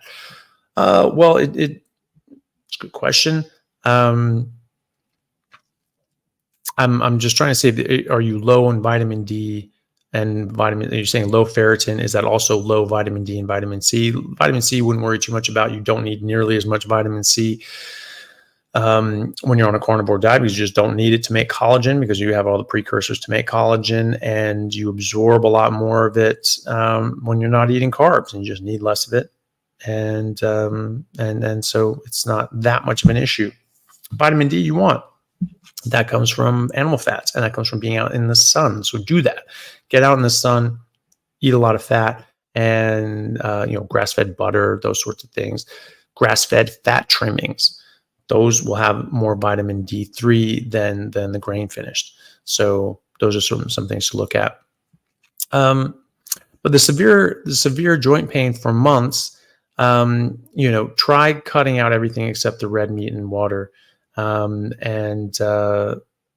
It's hard to say what's causing the joint pain, because a lot of things can cause it. I mean, people can still have arthritis. I've damaged my cartilage in my kneecaps when I was kickboxing as a teenager. That's just, that sucks, but that's still living with me now, even though every single other joint is pristine. And I have that, from my surgeons who have gone in my knees and said, your knee's pristine. It's just this one little spot on your kneecap because of kickboxing. And so that sucks, but everything else is great. And so I still have pain there, and it sucks, but you know what? It's not nearly as bad as when I was eating normal stuff. And so, or abnormal stuff. Right now I'm eating normal stuff for humans. So, see how it goes. I mean, try to cut down to just the red meat and water, very high fat, keep those ketones up. Ketones being up will lower your inflammation, actually directly counters inflammasomes, which will, the NLRP inflammasomes. So that actually reduces inflammation. your higher ketones, reduce inflammation, and that will reduce pain as well. You could also have a, so I would cut down to just the red meat and water. If you had, again, a food diary, you could sort of see how different things affected you, especially like butter affected you. And I would try to get on top of your vitamin D. Ferritin isn't necessarily a good marker of your total iron, but having ferritin in a good range is good, and you should get the rest of your iron studies as well. There could be an issue with you absorbing iron. You could have an absorption issue, especially if you're low on other things as well, like vitamin D. Check your B12, check your folate. If you're having absorption issues, many people do have absorption issues, then you need more high density food. You need to start adding in liver, which has a ton of heme iron, a lot of vitamins such as D and B12 and folate. And so you are going to get a lot more bang for your buck. And if you're really, really low, then you might need to look into supplementation, because some people actually do have just damaged their body to a certain extent that they just have a difficult time absorbing things. And that's just something that's good to know about. Most people, if you were eating carnivore your whole life, probably would not have absorption issues. But we haven't all been eating carnivore our whole life, and we have seriously damaged ourselves. So just remember that. And if everything else is equal, you still have joint pain, go talk to your doctor. It might be just some arthritis that you have. And if it's an inflammatory sort of reaction, red meat and water is the way you're going to want to go. And add liver, check your B12, things like that. You want to make sure that those things are all corrected and that you're eating properly. And then you start looking for things if it hasn't gone away. Okay, good luck. Oscar Bienvenido Calderon Diaz. Great name. Thank you for the super chat. I'm 45'7" and with hypertension, had 98 centimeter belly and 158 pound drop. Dropped it to 77 centimeter and 135 pounds on carnivore, went low carb and added 5 pounds of muscle, but hate the carb cravings, advise on how to get bigger on carnivore. That's awesome. Very good. So you went low carb, which sounds like you added in carbs, but still a low amount of carbs. And now you're getting carb cravings, which you'll get. And again, what I was saying before is that, yeah, you'll gain weight, but are you gaining muscle? No, generally not. You're gaining fat, and you're gaining intramuscular fat, intramuscular glycogen, intramuscular water. And so DEXA scan, and especially those little things that you hold on to, they say this is your amount of muscle mass. They can't tell the difference between water in your muscles and just muscle in your muscles, right? So they say, oh, this muscle is bigger. Okay, but if it's full of glycogen, full of water, yeah, it's going to be bigger. But that's not actually lean muscle mass. And then when that water weight goes away, it just goes away. And so you'll lose muscle mass, but you're not losing muscle mass. You're losing water weight. I would cut the carbs. I have cut the carbs. So it's not even I would cut the carbs. I have cut the carbs. And I put on muscle much more easily than I ever have. Eat a lot. You eat fatty meat until it stops tasting good. You keep going until you get a bite that just tastes like cardboard. That's when you're done. You do that twice a day if you're working out. And so if you work out, you lift weights, you do sprinting, and you do it maximally, you push yourself until you can't go anymore, and you eat enough and you get proper rest days, you'll slam on muscle, no problem. And you don't need carbs to do it, and you won't deal with the carb cravings. You need to eat enough. It's very easy to undereat on a carnivore diet. That's sort of one thing that carbs do for you is they make you more hungry. They make you eat more. And when you cut out the carbs, you don't have those feelings anymore. So sometimes you undereat. So it's very easy to undereat on a carnivore diet. So you have to be careful. And you have to just be mindful of that. So just make sure you keep eating until it stops tasting good. If you're working out, you do that twice a day. And if you're doing that and you eat enough, you will put on muscle, but it will actually be muscle. It won't be water weight, glycogen, and intramuscular fat. So that's what I would do. So good luck with that. Poetic Justice with an update. 1 month carnivore and no more blood pressure bills for me. Fantastic. That's really great. And quite quick. 1 month is very, very good. Oh, yeah, the cat's still asleep. Sorry. Sherry Hutchinson, thank you for the super chat. I must tell you, I can smell after not smelling for 10 years. Wow, that's amazing. I have an improvement in my brain fog. It's crazy. My psoriasis is improving daily. Wonderful to hear. That's really great. And smell returning, that's pretty incredible. I've seen some crazy neurological recoveries in patients and in just people that I speak to and converse with online. It's absolutely amazing. I'll actually be making a post today about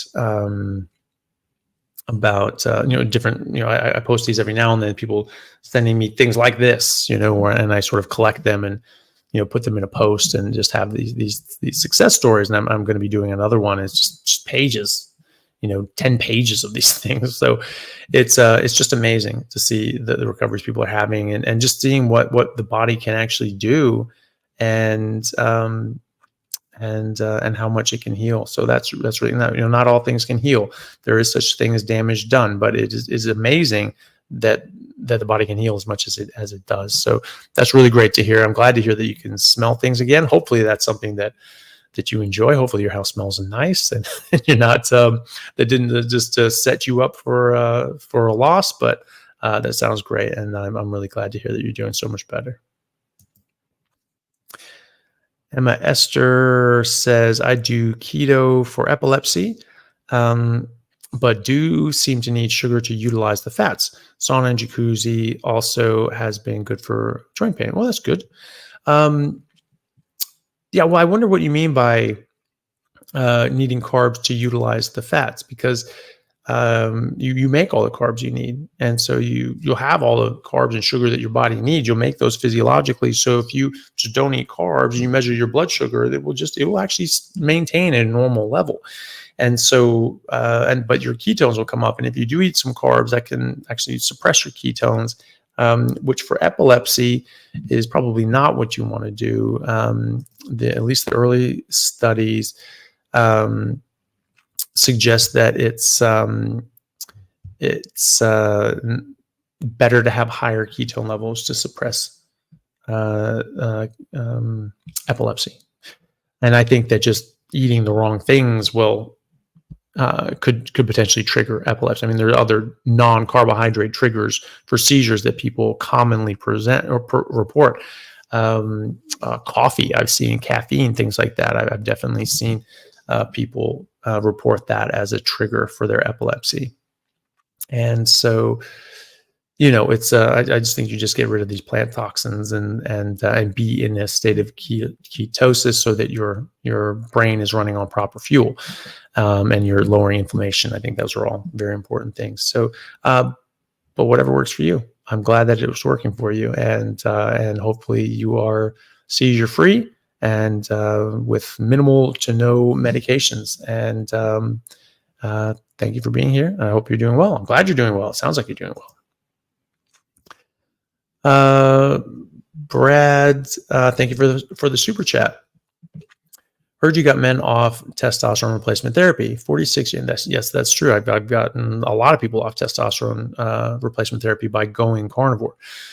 46-year-old, 12 months carnivore, want to get off TRT after 3 years, concerned about side effects and loss of muscle mass. Cold turkey or taper, what works in your experience? It just depends. So I have, I've done both for patients. Some patients just say, look, I'm feeling great. I'm coming up to the end of my prescription. What do you think? Like, well, it's fine. Yeah, your testosterone level is, at a good level. It's not like 25-year-old level with TRT, but it's at a good level, especially for this person's age. He was in his 40s, but he felt great, and he said, look, I don't think I need this stuff anymore. I feel really good. So, okay, well, why don't you just stop it? We'll check your testosterone levels again in 2-3 months and see what it is. And 2-3 months later, he said, yeah, I felt fine the whole time. Didn't feel like a drop off when I stopped the TRT, because he'd been carnivore for 6 months at that point. You're actually longer than him. So, I think you'd be fine. You're about the same age too. And his TRT, or his free testosterone, these are Australian numbers. These are different than American numbers. American numbers, because it's a different scale, slightly higher. But so in Australian numbers, like a 25-year-old, like a healthy 25-year-old, you expect to see between 600 and 900. And this guy was 450. So, closer to it, right? But then he came off TRT, and 2 months later, his testosterone was 650. So it was up in that 25-year-old range, right? So it actually went up coming off TRT, because the thing that people don't realize is that when you go on TRT, it actually rests your gonads. So this is an endocrine hormone, an endocrine organ. And so, yes, there's a bit of a dip, and your body starts to make these, between when you stop taking it and when your body starts making this again. But you can actually find that people can start making more testosterone because they've actually rested their organs, right? And so you've allowed this to rest, and it hasn't had to produce and work as hard to make testosterone. And now it's just primed and ready to go. And now you're eating properly. You're giving your body what it needs to work properly, and then it comes back. So there's a lot of people that just come right off, and then other people, they might be on testosterone, and then we check their testosterone, and they're taking the same dose. And then all of a sudden they started out at like 150 for like someone in their 40s. I have a patient in his 40s is just like 150, 170. So that's actually very low, especially for his age, or even for his age. I've had 70-year-old patients that had higher testosterone than that, and then tripled it going on Carnivore. No TRT. That was a guy 72. He had, it's like 220, 250. Was his testosterone. And then, like 4 or 5 months on a carnivore diet, no TRT, never started TRT, 750, right? So he tripled his testosterone.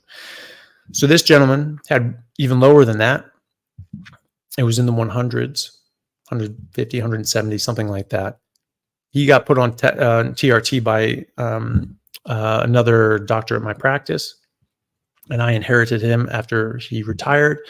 And I don't put people on TRT. I put them on Carnivore, and that does the same or better as TRT. But I've inherited a lot of patients on TRT, and I get most of them off of it. And so this guy was one of them. And so, he had, sort of 450, 500 testosterone with the TRT. So that's good. That's better than it was. And he felt better, certainly. But then it started going up, and he was taking DHEA as well, which is just over-the-counter hormone in America, but it's prescription in Australia. And all of a sudden, his taking the same dose of DHEA is just going up and going up and going up and going up, and now it's actually too high for a 25-year-old. So I said, okay, well, come off the DHEA, and it maintained at that 25-year-old level. Great. And then his testosterone kept coming up, and all of a sudden it's 600 and 700 and 900 and 1100. And he's taking the exact same amount, right? So he said, okay, why don't you just come off? And so he was, and then we took him off that, and we checked his testosterone again a few months later. Hadn't taken any of his testosterone, and it maintained around 900, just over 900. So it's like, well, there you go. You don't need to do that. And so other people will be like, maybe they'll be on an injection form, and they'll be on a cream form. And they might go up too high. So stop taking the injection. That was one, actually, with him, we sort of did it in that manner, because we tested his testosterone again, and it was like a month or so after he had taken his last injection, but he was still taking the cream, and it was like 960. A month after he didn't take it. Okay, so obviously you don't need the injection. So, stop the injection, because that would just go up from 950. And obviously 900 is actually the upper border of where you think would be optimal for a 25-year-old in Australian numbers. And then since then, it's just continued to sort of go up. So we're just reducing that down. So, for him, he was able to come off all of that stuff eventually, but it was a bit, of a stepwise progression. But we could have just come off completely as well. I have no doubt. So it just depends. If you want to just taper it, that's perfectly reasonable. You can just slowly sort of take it down. Sort of a half dose for a couple of weeks, and then a quarter dose for a couple of weeks, and more and more, talk to your doctor. You know, it's not something that's a huge problem. You know, the thing is, if you're just feeling rotten coming off of it, then okay, taper it, or taper it more slowly. And then that can sort of ease your body back into making testosterone. So it's really up to you. You can talk to your doctor and say, hey, I want to come off testosterone. Can you help me with that too? So, it's always a good idea to talk to the prescribing doctor to see about coming off of it. But I see that all the time. And I see people come off cold turkey and they just say, yeah, I didn't even feel a letdown because they'd been in carnivore for so long. So their body just sort of got right back onto it. And others, taper. And I think both are fine. And, you are less likely to have side effects by tapering. So if that's what you want to do, then do that. But yeah, you can definitely come off. And I would expect that, after 3 to 6 months of being off of it, your testosterone levels will be great and you'll feel great as well. So, and again, test it in the morning, fasting, no exercise, sexual activity, or stress within 48 hours of taking that test. And you get it first thing in the morning, fasting from the night before, fasting in the morning, just a couple glasses of water, nothing else, no medications, supplements, anything. It's very important. Testosterone is a bitch to test if you don't test it in that way, because you just get all random numbers and it's just not reliable. You can't trust them. You just have to test it again because you're like, okay, you didn't do it right, do it again, and then you see. But you'll see, you'll be fine and you'll feel fine, and that's the main thing. There's another comment from Tanro who says, hello, new here. Well, welcome. 4 days in and my energy is through the roof. Fantastic. Been so inflamed for years. Can't believe the energy. Rendered fat is kicking my butt, literally, though. Love solid butter. Yeah, rendered fat, sometimes is more difficult to absorb. So, just go for the more solid fat. But I'm really, it's 4 days and you're already feeling better. So that's awesome. And that just shows you, what eating proper food does for you and what not eating improper food does for you as well. So really good job. I think that I'm probably wrap up in the next sort of half hour, 40 minutes. Just trying to see how many super chats are here. Maybe we'll just cap it on super chats now, and I'll just try to get through the rest of them, and we'll see how we are on time, and maybe we can ask some other or answer some other questions as well. Fresh Life, thank you for the super chat. Lifesaver, best PSA in years, joints are brand new, beating gum disease, and even blepharitis. Thanks for everything, Doc. Toenail fungus, hanging on, but winning the battle. That's awesome. Well, thank you so much for the super chat, but also for letting us know and how you're doing. And that's really, really great that you're doing so well.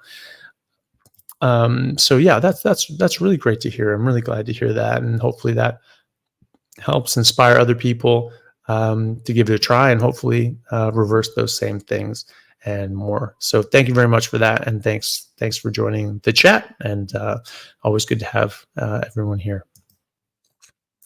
Anthony Menchaca, thank you very much for the very generous super chat. It's very kind of you. See if there's something down the road. And it's here. It just says, thank you, Dr. Chaffee. Well, you were very welcome, and thank you for your support, and thank you for being here, and thank you all for, just being open-minded and just trying something new, seeing if it can help, finding out that it does, and then helping spread that on to other people who could really benefit from that, because they really do. It makes a big difference in people's lives. So, I just have some resources here that people can watch and get some ideas from, but it's not people just finding me fresh that gets converts. I mean, that does happen if they randomly come across one of my videos. But what really happens is you guys doing really well at it, and people looking at that saying, I want a piece of that. What is that about? How do I do that? How do I get that? And so you're the ones that are really inspiring people. So just remember that your sphere of influence is going to grow bigger and bigger and bigger, and you're going to help more and more people. And that's what we're all trying to do. We're just trying to help people. So, well done, everyone. And, thank you for getting this out there to people and helping other people as well, because we all need this. Everyone is very, very sick, and this is such a simple way of improving people's health. So, thank you all for helping me spread the word. Desiree Fetty, thank you for the super chat. I have a friend battling synovial sarcoma. I'm very sorry to hear that. She is already drinking raw milk. Well, that's very good, very nutritious. Please give me any advice I can give her to start carnivore. So raw milk, definitely. If you're going to drink milk, drink raw milk. For cancer, I would really steer clear from any carbohydrates, including from milk, even raw milk, because that is what feeds cancers. And different cancers have a different dependency on glucose versus glutamine, or a combination of both, but they all take glucose, and to one extent or another. And so it's really something you want to limit. You make some of it, right? So you're not gonna get rid of that. You're not gonna stop yourself from. I mean, you can actually lower it. There's medications that can lower your blood sugar even more. Fasting can lower your blood sugar more. Obviously, ketogenic diets, intermittent fasting, those sorts of things. Calorie restricted diets, even carnivore calorie restriction, carnivore diets. Those sorts of things can even reduce your glucose even more, blood sugar even more, and bring your ketones up even more. And that's really important for cancer, because something called the Warburg effect, named after Otto Warburg, who's a Nobel Prize winner and studied cancer for decades. And he found that, he proved that cancer cells require about 400 times the amount of blood sugar and glucose that normal cells do. And so by limiting that, if you don't have these big spikes, you're not getting those big rushes of blood sugar into their body, into the cancer cells. And so it's actually really limits them, and they just die. And then you do periods of fasting where your ketones are up, your blood sugar is down, you get your GKI under 2. That really helps. Under 1 if possible, even better.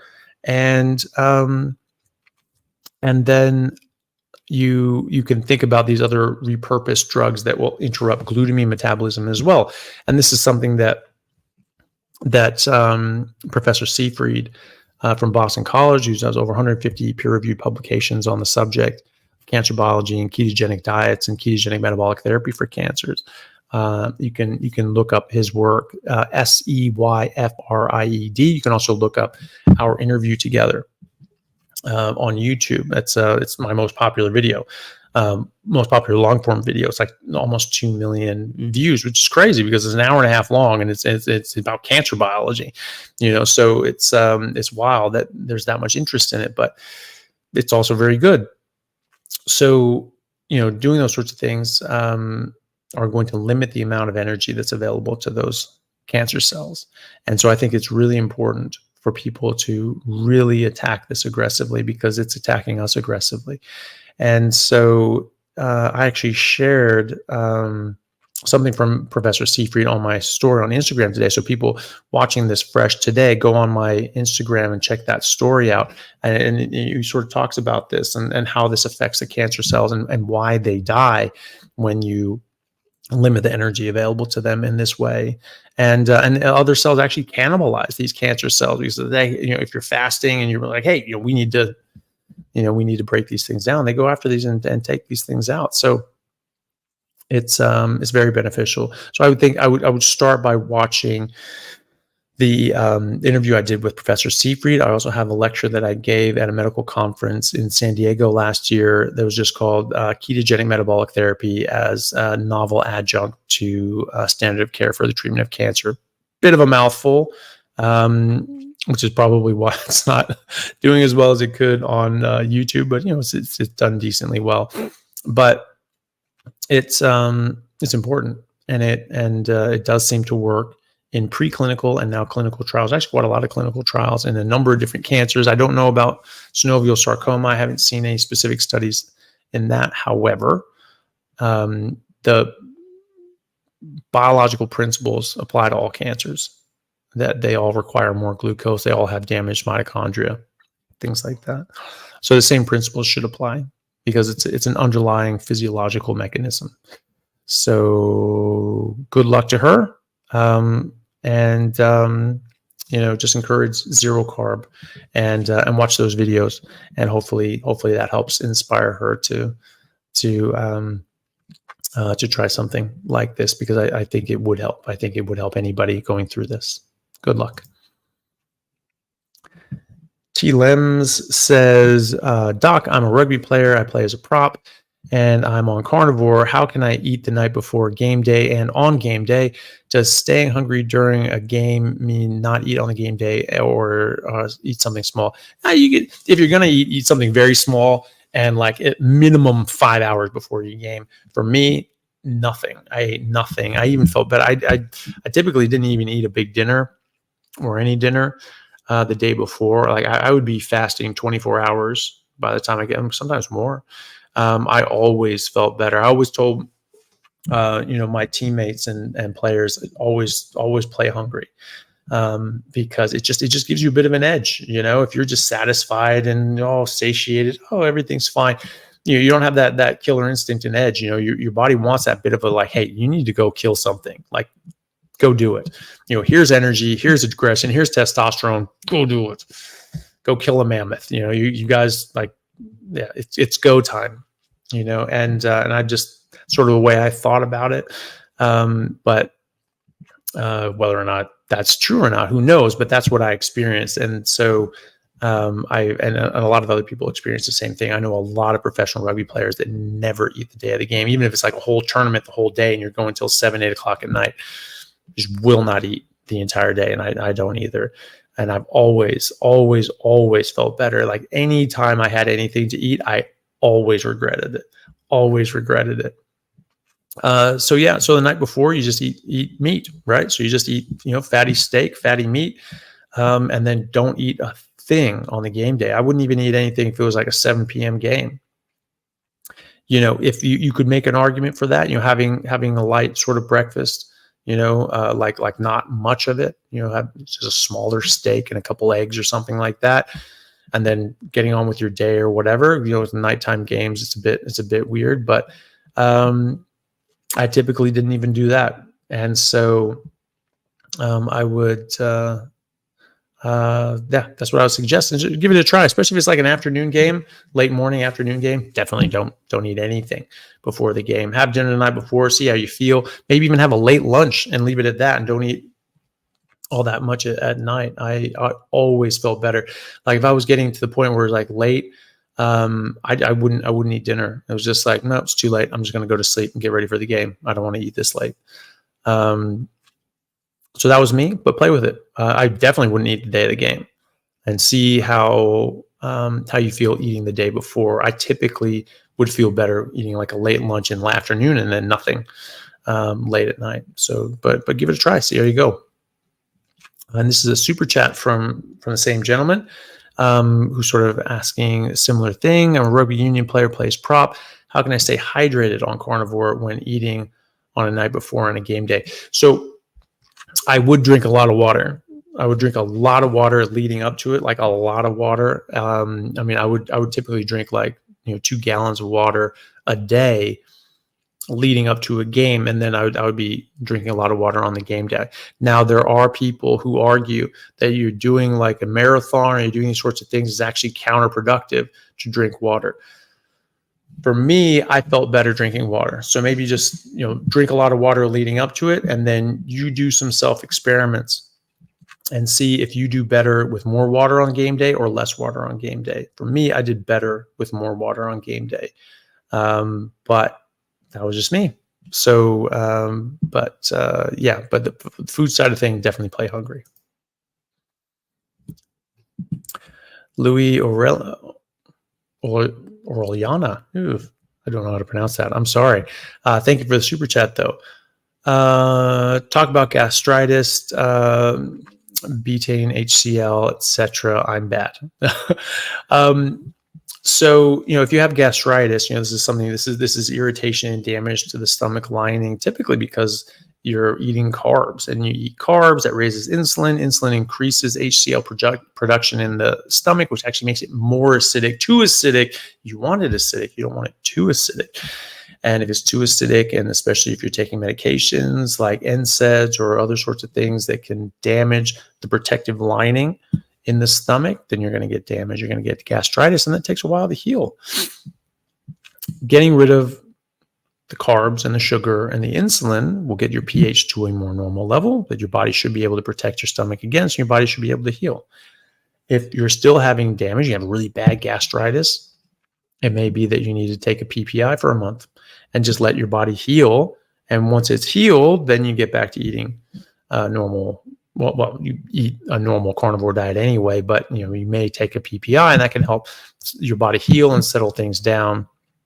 And then, just cut it out after 30 days or so. So that's something that people can do, and that might help you.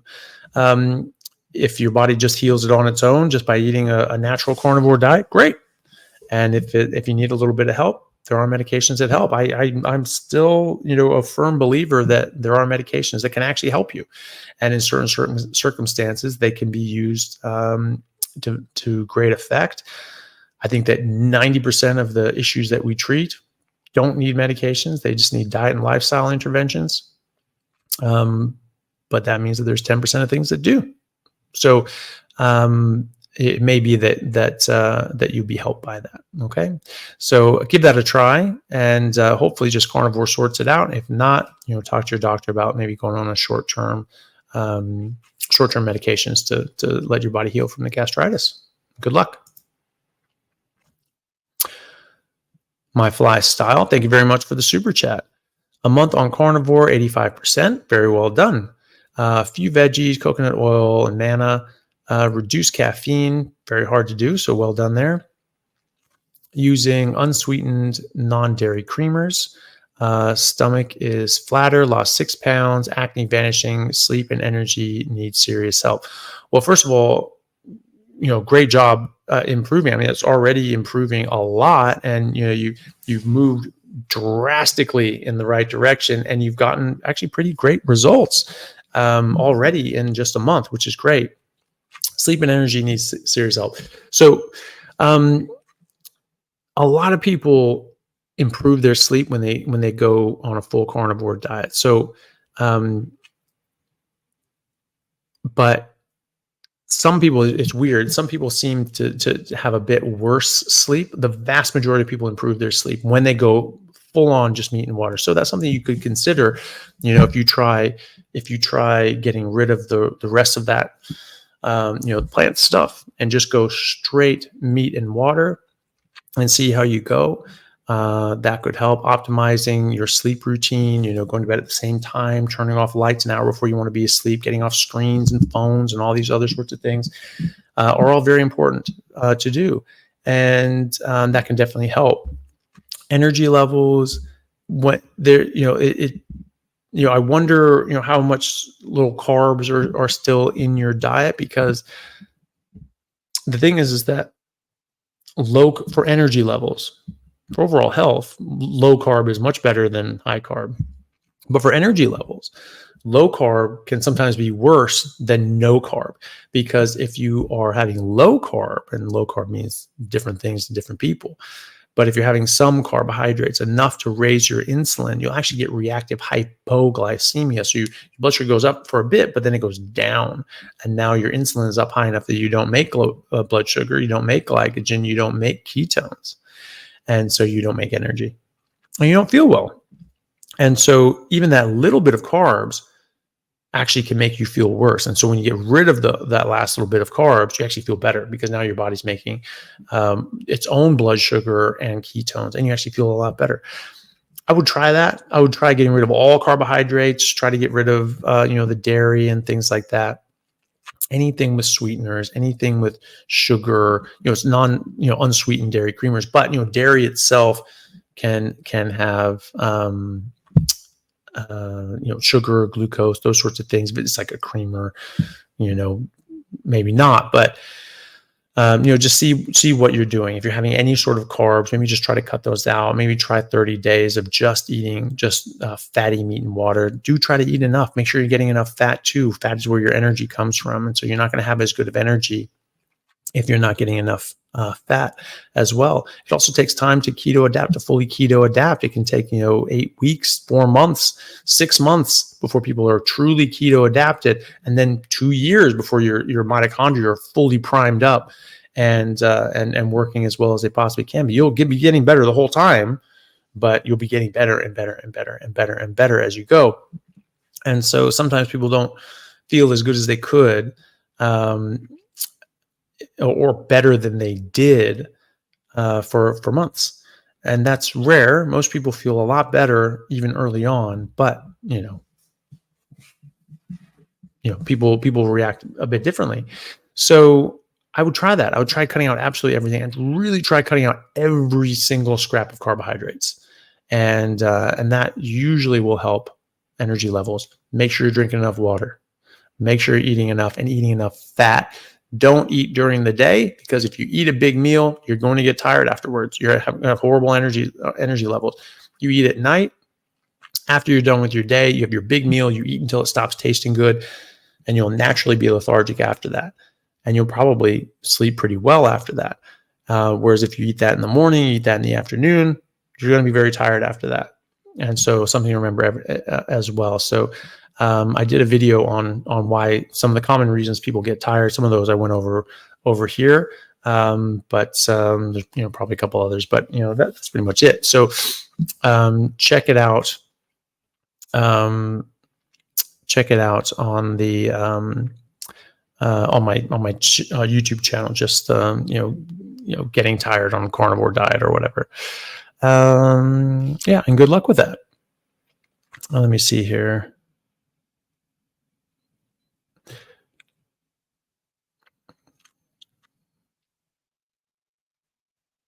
Okay. So apparently my sister said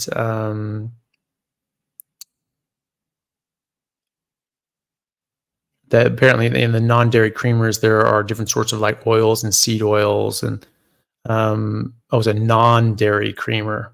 Okay. Yeah. Yeah. So, I mean, God knows what's in there, right? So is that almond milk? Is that oat milk? Is that, and how do you milk an almond? Exactly. It's almond juice is really what that is.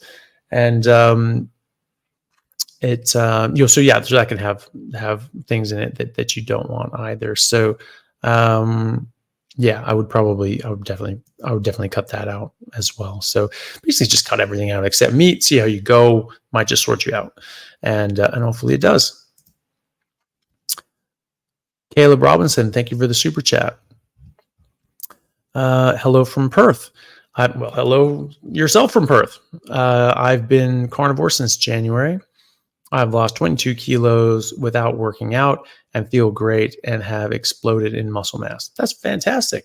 That's awesome. I always love seeing that. I always love seeing people improve and get better. Just a very simple, very straightforward intervention. So thank you for sharing that, and I'm glad you're doing so well, Caleb. Carne Vitae, thank you very much for the very generous super chat. It's very kind of you. Hi, Dr. Chaffee. Thank you always for being so awesome. Thank you. Who and what is needed for creating more carnivore scientific studies? Yeah, good question. It's you need to get people that are involved in like research institutions that are willing to take this stuff on, and then it's a matter of getting funding. It's difficult. Because you have to get sort of like government grants, because you're not going to get industry grants, because they're not going to, there's not many industry, there's not many people in like the meat industry that are, there's like the cattlemen's society, or the cattlemen's, I think it's the Cattlemen's Society in America. Like they all the ranchers sort of pool in to do advertising for, beef and all these sorts of things. But they haven't typically been very forthcoming with helping with research studies, which is more the pity, because it helps their industry to get the information out there that this can help people. So you need people at the interested people, faculty people at universities. There's clinicians and independent people like myself and Dr. David Unwin. David Unwin's published a ton of his patient the information from his patient population. I plan on doing the same thing. Because we have a lot of patients who've been on carnivore for a long time and we have massive improvements. And so publishing those case series, large case series, we have a lot of people that are improving on carnivore diet. We can even break it up, like all the people with Hashimoto's and how they've improved. I mean, tons of people with Hashimoto's in my practice that have improved different autoimmune issues, multiple sclerosis, these sorts of things. Diabetes, easy. I mean, that just goes away. And so insulin resistance, pre-diabetes, diabetes, all these sorts of things, they just vanish. And David Unwin has now gotten 137 plus people off of all diabetes medications. So he's reversed 137. Virta Health in America, over 25,000, right? Those aren't specifically carnivore. That's low carb ketogenic. Carnivore is low carb ketogenic, should be.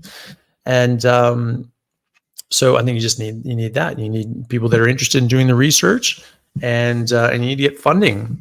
And so that's the main thing, and sometimes you have to pass these things by ethics approval as well. It's easier to do patient populations, because you actually don't need to get ethics approval because you've already treated these patients. These are just the results that you have. And so because you're not doing a prospective study, you don't have to get permission to go do something. You don't need ethics for that. This is retrospective. You're saying, hey, this is what happened when someone did X. And so, you can just do that a bit more easily, at least in most places. Obviously some places are going to have different rules and requirements, but in general, that's what you need. And so you just need more people that are interested in doing this, and you need to get funding, because these things cost a lot of money, and that's the main issue. So people's time, interest, and money is what you need. So if you're involved, or if anybody's involved in research institutions, is something that they do or they're regularly interested in, please contact me. I'm more than interested. I'm happy to get involved in a study, help recruiting people, help with my patient population. I have a lot of patients on carnivore, and even doing a novel approach and testing carnivore against something, or seeing, hey, you have all these people with Crohn's disease. Let's put them on a carnivore diet, see what happens. Oh, look at that. It goes away. Isn't that fun? And you get them off medications, or symptomatically they go away, and biopsy after 3 months is clear. Lovely. That's what it will show. It will show that. But it's like a picture didn't happen. It's like that's just what people think. So fine. So let's do it. Let's have a controlled trial. People, okay, you're doing your normal thing. You're doing it with medication. Let's see who wins. That'd be a great study to do. And so, if someone wants to do that, let me know. I'd be down. And but that's what you need. You need interest. You need money, and you need an institution to run it out of. That's pretty much it. So yeah. So if anyone knows of anything, let me know. Always happy to do something like that. Oscar Bienvenido Calderon Diaz. Great to see you again, buddy. Thank you for the super chat. Thanks for the answer. You're welcome. A friend has genital herpes, and he is 29, and my niece is 15 with severe Crohn's disease to the point she is being fed through her nose. Will carnivore help them recover and get better? I'm really sorry to hear that about your daughter. Carnivore will definitely help your daughter. If you look at the literature on this, if you look at elemental diets, which is just breaking down the macro and micronutrients that we require, and the ketogenic as well, typically, that has been shown in clinical trials to be a better treatment for Crohn's disease than prednisone, which is a steroid, which is the gold standard. Just sort of shuts down the immune system, shuts down the antibodies, all that sort of stuff. What is an elemental diet if not a steak? It's all the macros and micros that you need and nothing else, right? So just not eating certain things is a better treatment than steroids, right? So don't eat those things. Just eat meat. You can even fast for a couple of days, let things heal, let things rest, and then start in on some eggs. Eggs are going to be very easy to take it. Ooh, actually, never mind. Not with Crohn's. Meat. You want red meat. Avoid eggs. Avoid dairy. Definitely avoid dairy, and avoid even chicken and pork and fish. Just red meat, beef and lamb. And just a little bit at a time, some ground beef, things like that. That's what a Salisbury steak was. It was a way of grinding meat, so you filtered out the gristle. So there's just the soft muscle meat and just the soft fat, and they added butter to that because a lot of the fat came with the gristle. And that was because that 100% of that absorbed in the small intestine. So it never got to the large intestine. So, these people with really bad Crohn's or ulcerative colitis, it completely rested their bowel. And that's important when you're in as difficult a position as your daughter is, or your niece is, I'm sorry. And so that's what I would do. And yeah, I would absolutely expect it to help, just like it's helped everybody else that I've seen that have done this. Autoimmune issues especially respond really, really well to just a red meat and water diet only.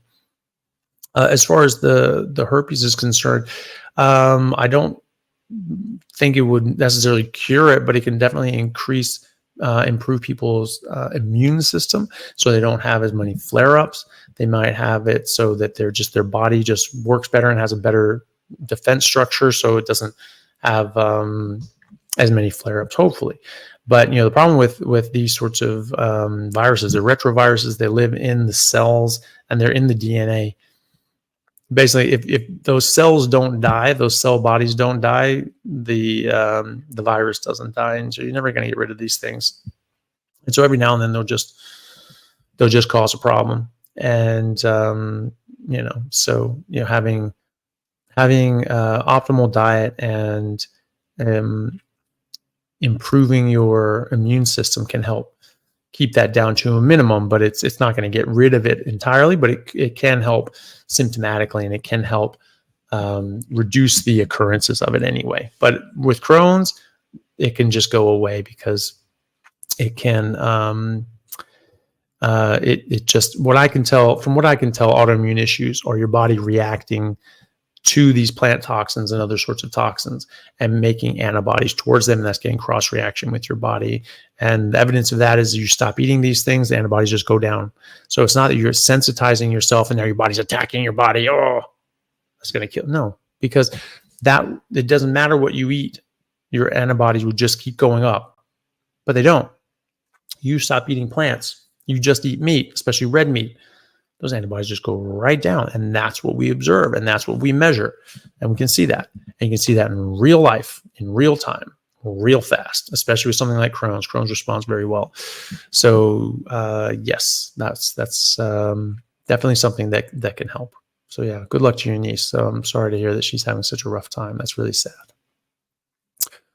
Okay, so that's all the super chats. There's just some other comments and things like that people have. So we'll go through some of these. N says, "Thank you, Dr. Chaffee. You give me the confidence to continue carnivore. 7 months so far, and lots of healing." Well, that's really good. I'm glad to hear that.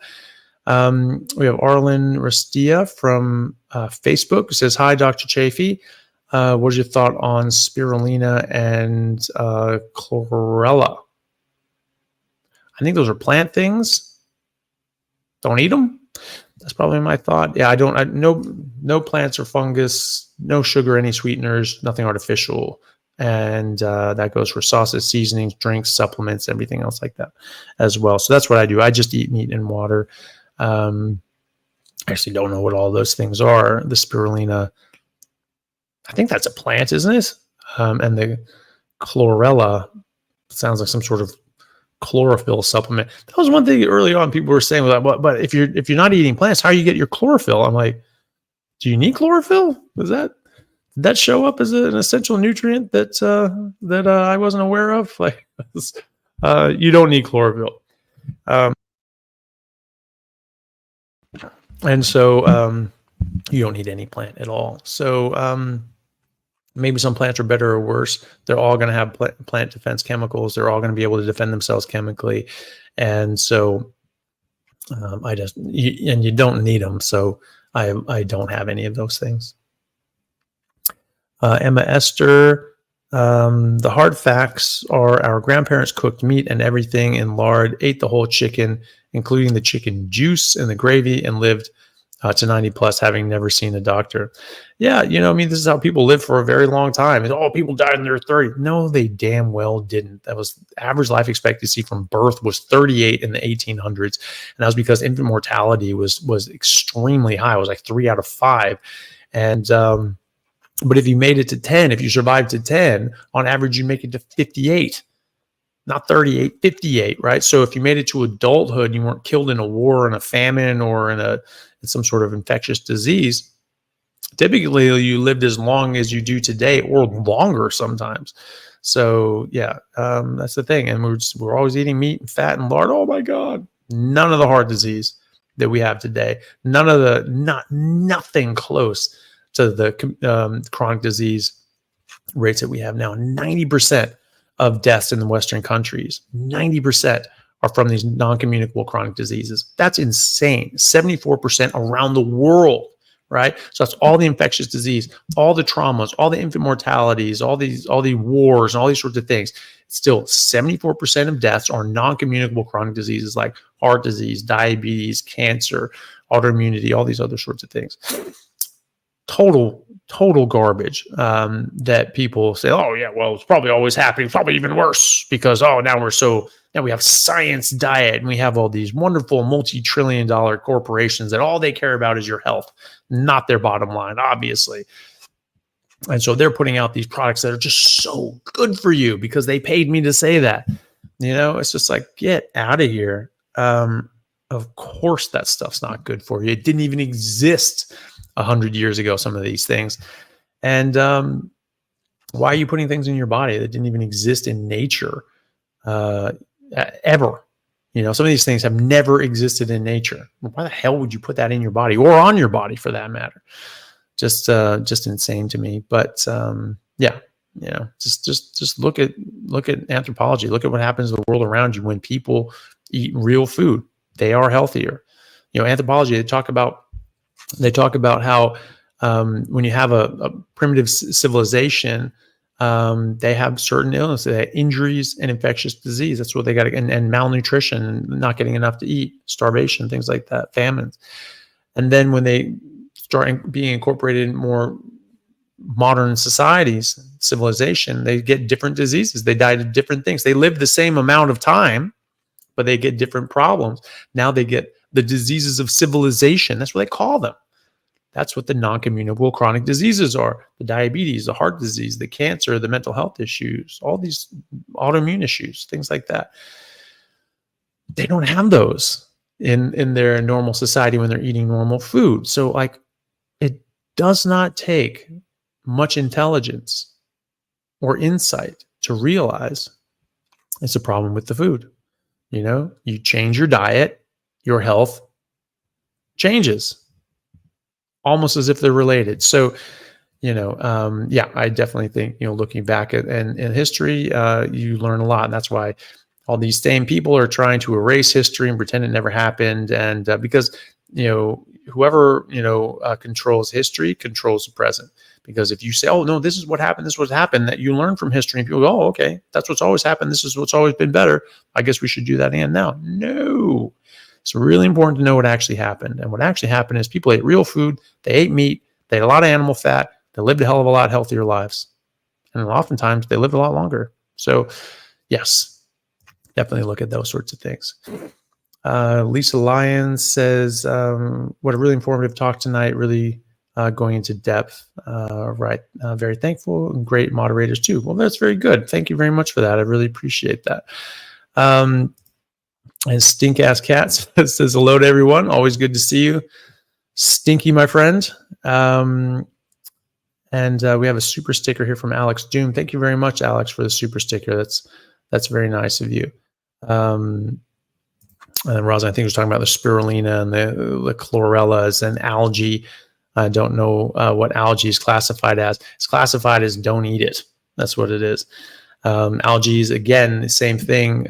They have defensive chemicals that they can use to kill you. I mean, things like red tide and these different blooms, these algae blooms that get in the water, and that gets in the seafood. You eat that seafood, fish, or whatever, or you drink that water, and you can die from that algae. So algae is not what you want. There's some algae that are safe or safer than others, but again, you don't need it, and I would say you don't want it. And Melissa's reminding me that we are going to be at the Rendezvous City Beef Roundup in August 24th. And so that's going to be in Riverton, Wyoming. So that's a really, really gorgeous part of the country. And it's very close, as these things go, to Yellowstone and the Tetons. And somebody from Wyoming says, it's not close, it's hours away. It's a hell of a lot closer than I am now. So that's what I mean by close. You're at least in the same state, and you're in driving distance away from the Tetons and Yellowstone, where most people aren't from most places in the country. So it's close enough that you can get there. And so I did, and I plan to again. It's absolutely stunning part of the country. And it's a great time. It was a lot of fun last year, and they're really ramping it up to be an even bigger carnivore event than last year. So that's really good.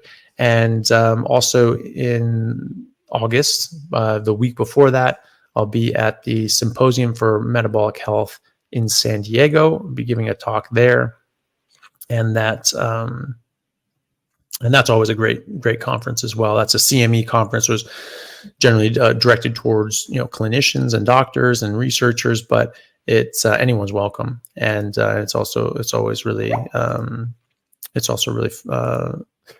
a good, very interesting conference. A lot of great people there. And then in Spain, I'll be in Spain as well. So in the south of Spain, just outside of Malaga, in October. So I think like the third week of October, I have a thing on Instagram on that as well. I'll probably make some more posts about that as we go. I think there's still 2 spots left for the Spain thing. It's like a conference retreat sort of thing. It's this gorgeous place, this old cathedral in like a refurbished cathedral in the south of Spain. I've seen pictures. It's stunning. And so that if you go to thebigfatchallenge.com, you can find things for Spain. I think there's 2 spots left for that, because obviously it's limited, because it is a retreat sort of thing that you stay out on location. I don't know if they have it where you can get like an Airbnb around there and just come during the day. I'm not sure, but you can probably inquire on that website and ask Phil Escott and Ben Hunt about that. And but that'll be fun too. But I think there's 2 spots left. So, if people want those, they can. And then again, thank you to Chris Brandlin for all of your help in the carnivore community. That's the carnivore lawyer who helps people out when they need it. And you just go to brandlinlaw.com if you want to talk to him and need a hand. And then I think just the last comment here, some from Svetlana. My great granny lived to 103 and said she owed her long life to eating fatty meat. Probably right. My grandparents lived nearly as long, and they said the same thing. They ate bacon and eggs every single morning, and not a touch of heart disease. So that's really good. But yeah, so thank you, Chaffee for president. Yeah, I don't know if I want that hell on earth. It's again enough bullshit from people, getting enough grief from people here just doing a YouTube channel, just trying to help people. Can you imagine going to politics? My God. But thank you all for joining. It's been absolutely great. We're going to end it there. So it was a good sort of 3-hour session. Got all the questions answered, and then even some more that people just submitted from Facebook and X and YouTube as well. Always try to answer some questions that aren't super chats, but sometimes you just get too many that we can't focus on anything else because just run out of time. Please do come for my next premiere. That will be I'm dropping it down to once a week because I sort of had a backlog of my podcast episodes, and so I was doing 2 a week for a while to sort of get through those because some of them have just been waiting for months, and that wasn't what I wanted. So now I'm back down to a normal amount. So I'm going back to 1 a week. And so that'll be on Monday morning, Australian time, Sunday evening in America. And so the next premiere will be at that same time at whatever, 6 o'clock p.m. Sunday, Pacific Daylight Time, and 9 p.m. East Coast time, 9 a.m. here in Perth. And that'll be, next. So that'll be every week. So if people can join me for those premieres, that's really helpful. The more people that come to these premieres, the better they do, the more the algorithm hits it out to more people, especially if they like and comment and are active. And interactive in the live chat during the premiere really helps drive that algorithm. I've got a couple really good ones coming out. One with Professor Tim Noakes. That one's fantastic. I just did that last night. I'm going to try to get that edited and up as soon as I can. So if that's not out this Monday, it'll be next Monday. But I'm going to try for this Monday, Sunday. But we'll see. It's that's going to be a really good one. I really, really want to drive that one out there. So if people can help me come to that premiere and to really comment and be active on it and share it out to as many people as possible, that would really, really help, because Professor Noakes' work is fantastic. I mean, it's just, it shows point blank, with very clear clinical trials that you do not need to take carbs as an athlete. In fact, you benefit by not taking in carbs. And so it's very important to get his work out there and to get that interview out to as many people as possible, because he's just a great guy doing great work. And I'm also ambassador for the Noakes Foundation, which is they do really, really, really great work around the world. So really want to get as much attention on that one as possible. So please do show up to the premiere. Next premiere Sunday, Monday, and if it's not done in time, it'll be the next one. But just come to the next one anyway, just to make sure, and then the next one after that to make double sure if that's not the one. So please do come out for that. Really appreciate it. Thank you all very much, and I will see you for the premiere and the live Q&As next week. Take care, everyone.